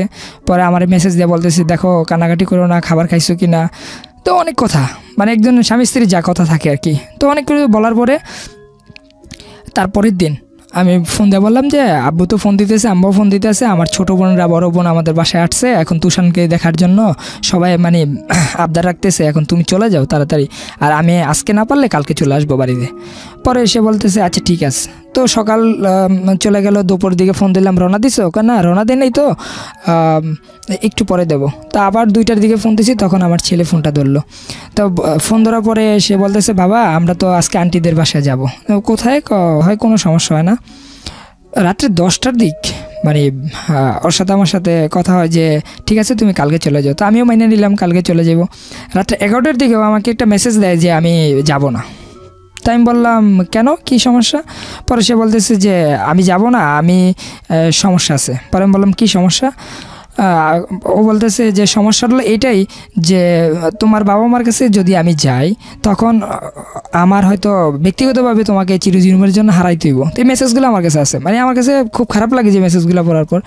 পরে আমি বললাম এটা কেমন কথা, তুমি আমার কাছে আসলে তুমি আমাকে হারাই ফেলবে, এটা মানে কি? পরে বলতেছে আচ্ছা এত কথা বলার সময় নাই, আমি আসবো না। মেসেজে কথা বলতেছে। তো আমার কাছে না একটু ডাউট লাগলো বিষয়টা, যে হয়তো ওর বাবা মা মানে ও মেসেজগুলো দিতেছে না, কারণ ওর লেখাগুলো আমি চিনি। তো আমি ফোন করলাম, ফোন করার পরে ফোন ধরে না। পরে ওর বড় বোন ফোন ধরছে, ধরার পরে আমি বললাম কী ব্যাপার আপু, তুলি কোথায়? তুলি তো তোমার সাথে কথা বলবে না, রাগ করছে। বললাম কেন রাগ করছে? কই যে তুমি যাওয়ার জন্য অনেক রাগারাগি করছো, সে বলতেছে কালকে চলে যাবো, তোমার সাথে এখন কথা বলবো না। তাই আমি বললাম আচ্ছা ঠিক আছে কালকে পাঠাই দিন। তো উল্টাপাল্টা মেসেজ দিতেছে, সেই জন্য ফোন দিলাম। আসলে বিষয়টা কি, কার হয়তো দুষ্টামি করে। তা আমি আর কিছু বললাম না। তারপরের দিন সকাল 10টার দিকে ফোন দিতেছি, তখন আমার ওয়াইফের মোবাইল বন্ধ। তখন আমার শাশুড়ির নাম্বারে ফোন দিলাম, আমার জ্যাঠুসের নাম্বারে ফোন দিলাম, শ্বশুরের নাম্বারে ফোন দিলাম। সবাই বলতেছে সে চলে গেছে। তো আমি বললাম চলে গেছে তো সাথে আর কোনো ব্যাগ ট্যাগ নিছে? না কাপড় চোপড় ব্যাগ তো তোমাদের বাসায় রেখে আসছে, আর ও পার্স ব্যাগ নিয়ে গেছে, আর তুষার নিয়ে গেছে। তা আমি একবার বাড়িতে ফোন দিই, একবার ঢাকা বাসায় আসি, দেখি কোথায় আসে নাই। এমন করতে করতে সন্ধ্যা 8টা বেজে গেছে। তখন আমার টেনশন লাগলো যে আসলে তুলি কোথায় গেল। তখন আমি ফোন দিয়ে আমার শাশুড়ির সাথে একটু মানে রাগান্তিভাবে কথা বলি যে এটা কেমন তোর বিষয়, যে তুলি কোথায় গেল, এখনও বাসায় আসতে না? পরে বলতেছে যে তুমি আমার মেরে দাও, তুমি রাগারাগি করছো না কি করছো আমি জানি না, আমার মেয়ে কোথায় গেছে আমি জানি না। তারপরে আমি বাড়িতে চলে যাই। বাড়িতে যাওয়ার পর আব্বুর কাছে পুরো বিষয়টা বলি। তা আব্বু আর আম্মু ওই বাড়িতে যায় আমার আঙ্কেলকে নিয়ে। তো যাওয়ার পরে বলতেছে হয়তো তুলি রাগ করে কোথায় চলে গেছে, চলে যাবো বেয়াই, আপনি চলে যান বাড়িতে। তো আব্বু এই কথা মনে করে আসছে। কিন্তু আসার পরে আমার এক কাজিন আর কি বললো যে না বিষয়টা এরকম না, একটা জিটি করে রাখা উচিত, কারণ ওদের বিয়েটা একটু ঝামেলার বিয়ে, তো জিটি করে রাখেন, এটা সুবিধা হবে। তা আমিও বলছিলাম, কিন্তু আব্বু বললো যে আরে না এই বসে কিসের জিটি মিটি, হয়তো তুলি একটু মানবিকভাবে আমার ছেলের সাথে হয়তো রাগ করছে, এটা তো রাগ করার কথা না, ওর সামনে পরীক্ষা, এখন কোথায় গেল। তেমন করতে করতে 2-3 দিন চলে গেল। তো ওর মা বলতেছে ওর সাথে ওর মায়ের সাথে ওর বলে যোগাযোগ হয়। তো এই কথা শোনার পর আমি আমার শ্বশুরবাড়িতে গেলাম। যাওয়ার পর আমি জিজ্ঞাসা করলাম আচ্ছা আপনি ফোন দিয়ে একটু কথা বলেন, আমি শুনি যে ওরা আসলে জীবিত আছে না, না কী সমস্যাটা একটু শুনি, বাস এতটুকু, আমি কিছু বলবো না, আমি চলে যাবো। তো সে বললো যে না আমার সাথে এখন আর যোগাযোগ হয় না, মানে সে উল্টাপাল্টা কথা বলতেছে। আর হ্যাঁ আমাকে ওখান থেকে এক প্রকার বললো যে তুমি চলে যাও, তোমার শ্বশুর তোমাকে দেখলে রাগ করবে। আমি বললাম কেন? কই যে তুমি আর মেয়েকে মানে কথা বলছো। আমি বললাম সে তো এখন আমার ওয়াইফ, কি করছি আমি তো বলছি যে আসার জন্য, এছাড়া তো আর আমি কিচ্ছু বলি নাই। আর ভুল হলে তো আপনাদের মাঝে এটা সমাধান হয়ে যায়। তো তারপরে আমি ওখান থেকে রাগ হয়ে চলে আসি। আমাকে মোটামুটি ভালো কথা দিয়ে অপমান করে ওনারা। তো ওখান থেকে আমি আসার পর আব্বুরে বললাম না এখন আর সহ্যর মানে বাদ ভেঙে গেছে, এখন চলেন একটা চিঠি করে আসি। তো আমার আব্বু কোনোভাবেই মানলো না। আর 2 দিন পর তো আমি অনেক জায়গায় ফোন দিই, ওর বন্ধু বান্ধব সব জায়গায় ফোন দিই, কোথাও পাই না। 2 দিন পর আমার নামে একটা সমন জারি আসে। হ্যাঁ সমন জারি আসে কোর্ট থেকে যে যৌতুক মামলা, আমি আমার বাবা মা আত্মীয় স্বজন সবাই নাকি একজোট হয়ে ওকে মারধর করছি, মানে মেন্টালি সমস্যা দিছে বিভিন্নভাবে। এই মামলাটা করছে তুলি, হ্যাঁ ধারালো 4।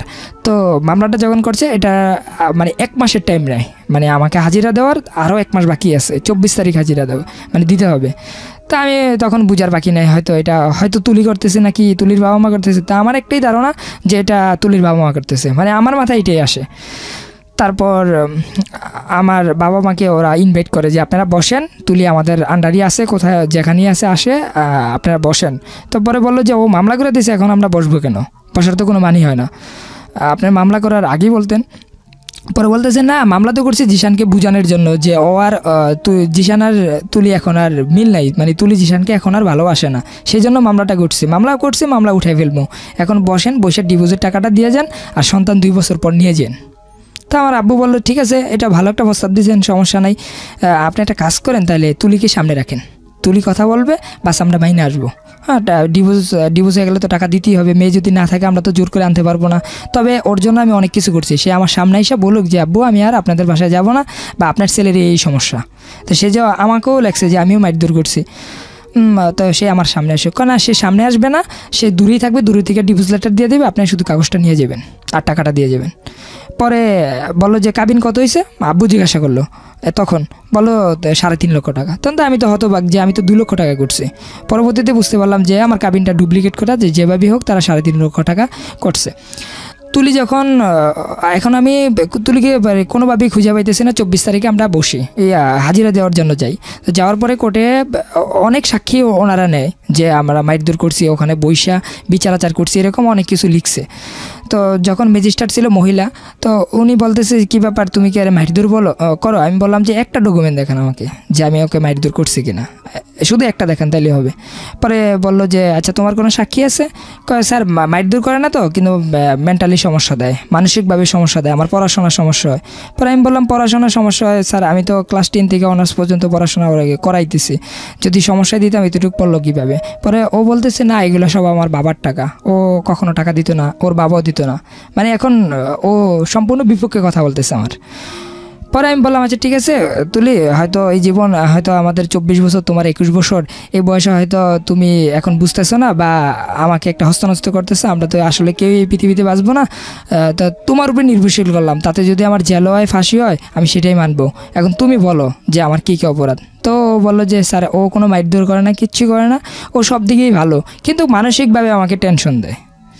তো তারপরে বললো ঠিক আছে, তো আমাকে বিল কেটে দিল, যেটা জেলে পাঠাই দিল। 16 দিন জেলে ছিলাম। 16 দিন যেদিন হাজিরা, আমার আবার 8 তারিখে হাজিরা ছিল। তো 8 তারিখে হাজিরা সময় তুলিও ছিল। তো তুলি আমাকে কোটলাপুর থেকে আনছে, সেকেন্ড টাইম জেল। হ্যাঁ সেকেন্ড টাইম। তো তুলি যখন আমার যেদিন হাজিরা হয় ওই দিন তুলি বলতেছে স্যার পিছনে যা হয়ে গেছে আসলে ওর জামিন করে দেন, আমি ওর সংসার করবো, সে ওপেন বলতেছে। তো ম্যাজিস্ট্রেট বলতেছে তুমি কি তাকে নিবা? পরে আমি বললাম যে জি আমি নেব। এখন কোর্টটা আলাদা চেঞ্জ করা হয়েছে আমাদের উকিলের মাধ্যমে।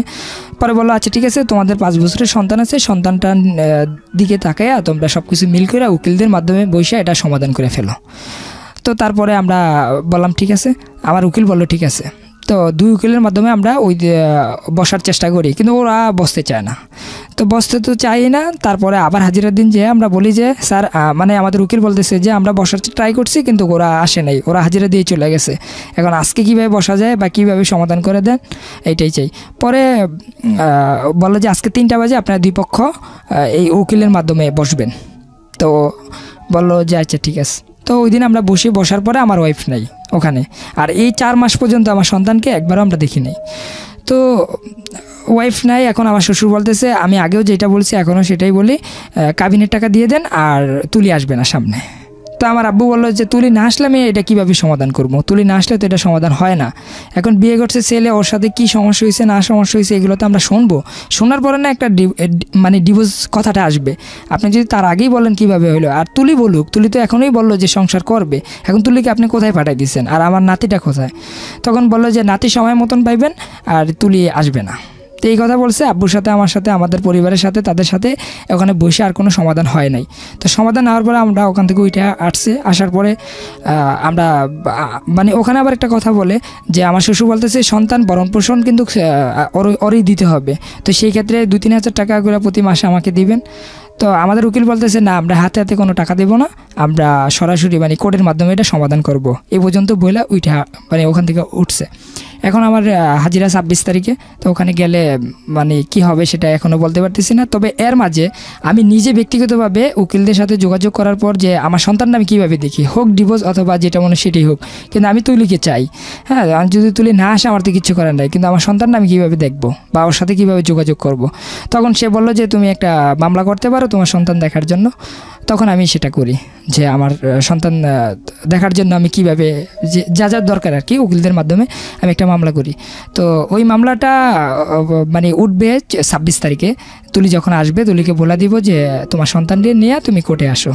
আর তুলি যদি কি বলে সেটা হলো মেন বিষয়। তুলি গতবারও বলছিল যে সংসার করবে, এখন বাকিটা আল্লাহ ভালো জানে যে কি হয়। কি হচ্ছে আপনার গল্প? জি। কেন বললেন এই গল্পটা?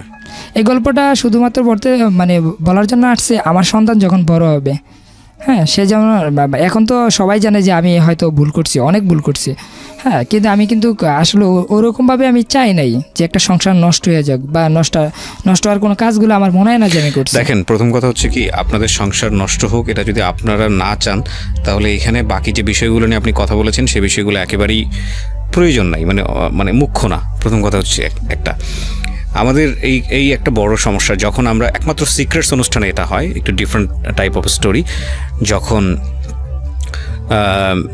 মানুষ ওখানে নিজের ভুল বলতে আসে তখন শুধু ভুলই বলে। এছাড়া জীবন গল্পের ক্ষেত্রে আমরা যেটা দেখি যে অলওয়েজ একজন মানুষ যখন বলছে সে নিজেকে প্রমাণ করছে আমি ভিকটিম, আমার কোনো দোষ নাই। সো আপনার ক্ষেত্রেও জিনিসটা সেটাই হয়েছে। আপনি আগাগোড়া যেটা বলেছেন সেটা হচ্ছে আপনি ভিকটিম, আপনার কোনো দোষ নাই। তুলিকে কিছুটা সেভ করেছেন, ওর বাবা মাকে দোষ দিয়েছেন এবং শেষ পর্যন্ত তুলির সাথে আপনি সংসার করতে চান, এটাই হচ্ছে মূল কথা। আপনি যেহেতু সংসার করতে চান সেটা খুব ভালো আমি মনে করি। আপনার স্ত্রী যদি সংসার করতে চায়, আর বিষয়টা যেহেতু কোর্টের বিচারাধীন অবস্থায় আছে, সুতরাং মহামান্য আদালত যে সিদ্ধান্ত নেবে সেটাই সিদ্ধান্ত, এখানে আমাদের কিছুই বলার নেই। আমি শুধু একটা জিনিস একটু বলতে পারি, সেটা হচ্ছে পুরো গল্পের প্রেক্ষাপট থেকে যদি গল্পটাকে মূল্যায়ন করি, তাহলে আমার কাছে কেন জানি মনে হয়, এটা আমার ব্যক্তিগত অভিমত, আমি যারা লিসনার যারা শুনছেন তাদেরও ব্যক্তিগত অভিমত থাকতে পারে, সেই জায়গাটা থেকে বলবো যে আমার এই গল্পে আপনি যে কথাগুলো বলেছেন নিজেকে এক ধরনের সাফাই করে, আপনি পুরোপুরি সাধু এটা আমি বিশ্বাস করি না। প্রথম কথা হচ্ছে এটা, আপনি যদি পুরোপুরি সাধু হতেন তাহলে আপনার স্ত্রী কোর্ট পর্যন্ত যেত না, ঠিক আছে, এবং আপনার স্ত্রী মামলা মোকদ্দমা পর্যন্ত যেত না, এত বছর সংসারও করতো না। আর দ্বিতীয় কথা হচ্ছে আপনার হাত ধরে বের হয়ে আসার পরে এত বড় রিস্ক নিয়ে এত ভালোবেসে আবার এইরকম একটা জায়গায় এসে যেত না। সুতরাং আপনার মধ্যে অবশ্যই সমস্যা আছে, এটা হচ্ছে একদম অ্যাজাম্পশন। এর বাইরেও পৃথিবীতে অনেক কিছু ঘটে, আপনি যেটা বলছেন আপনি তার চেয়েও ভালো মানুষ হতে পারেন, বাট আমাদের নর্মাল অ্যাজাম্পশন হচ্ছে এটা, নাম্বার 1। নাম্বার 2 সেটা হচ্ছে যে এই ধরনের বিয়ে করার ক্ষেত্রে আপনি যে 2বার জেল খাটলেন, তাই না, এই ধরনের বিয়ে করার ক্ষেত্রে আমার মনে হয় আমাদের যারা আজকে জীবন গল্পটা শুনেছেন, লিসনার যারা আছেন, তারা একটু চিন্তা করতে পারেন যে বিয়ে ব্যাপারটা আসলে দুটো পরিবারের বন্ধন। একেবারে পরিবারকে সাইড করে দিয়ে একটা বয়স, আপনি তো মেয়েটাকে বিয়ে করার আগেই একটা বোধহয় ডিভোর্স লেটার পেয়েছেন, হ্যাঁ, কি আশ্চর্য বিষয় যে মেয়েকে বিয়ে করার আগেই ডিভোর্স লেটার পেয়ে গেল এবং সেই মেয়ে ঘরে আসলো এবং তাকে বিয়ে করার পরে তো জেল খাটলেন, বিয়ে করার পরে জেল খাটলো এবং সেখানে কাবিন ছিল না, বিয়ে করার আগে জেল কাটছি, বিয়ে করার আগে জেল খাটলো, ডিভোর্স লেটার পেলো এবং সেখানে সেই বিয়েতে আবার কাবিন ছিল না। তারপরে বিয়ে করার পরে কাবিন করলো, সে কাবিনের মধ্যে 2 নাম্বারই, আবার তারপরে সেই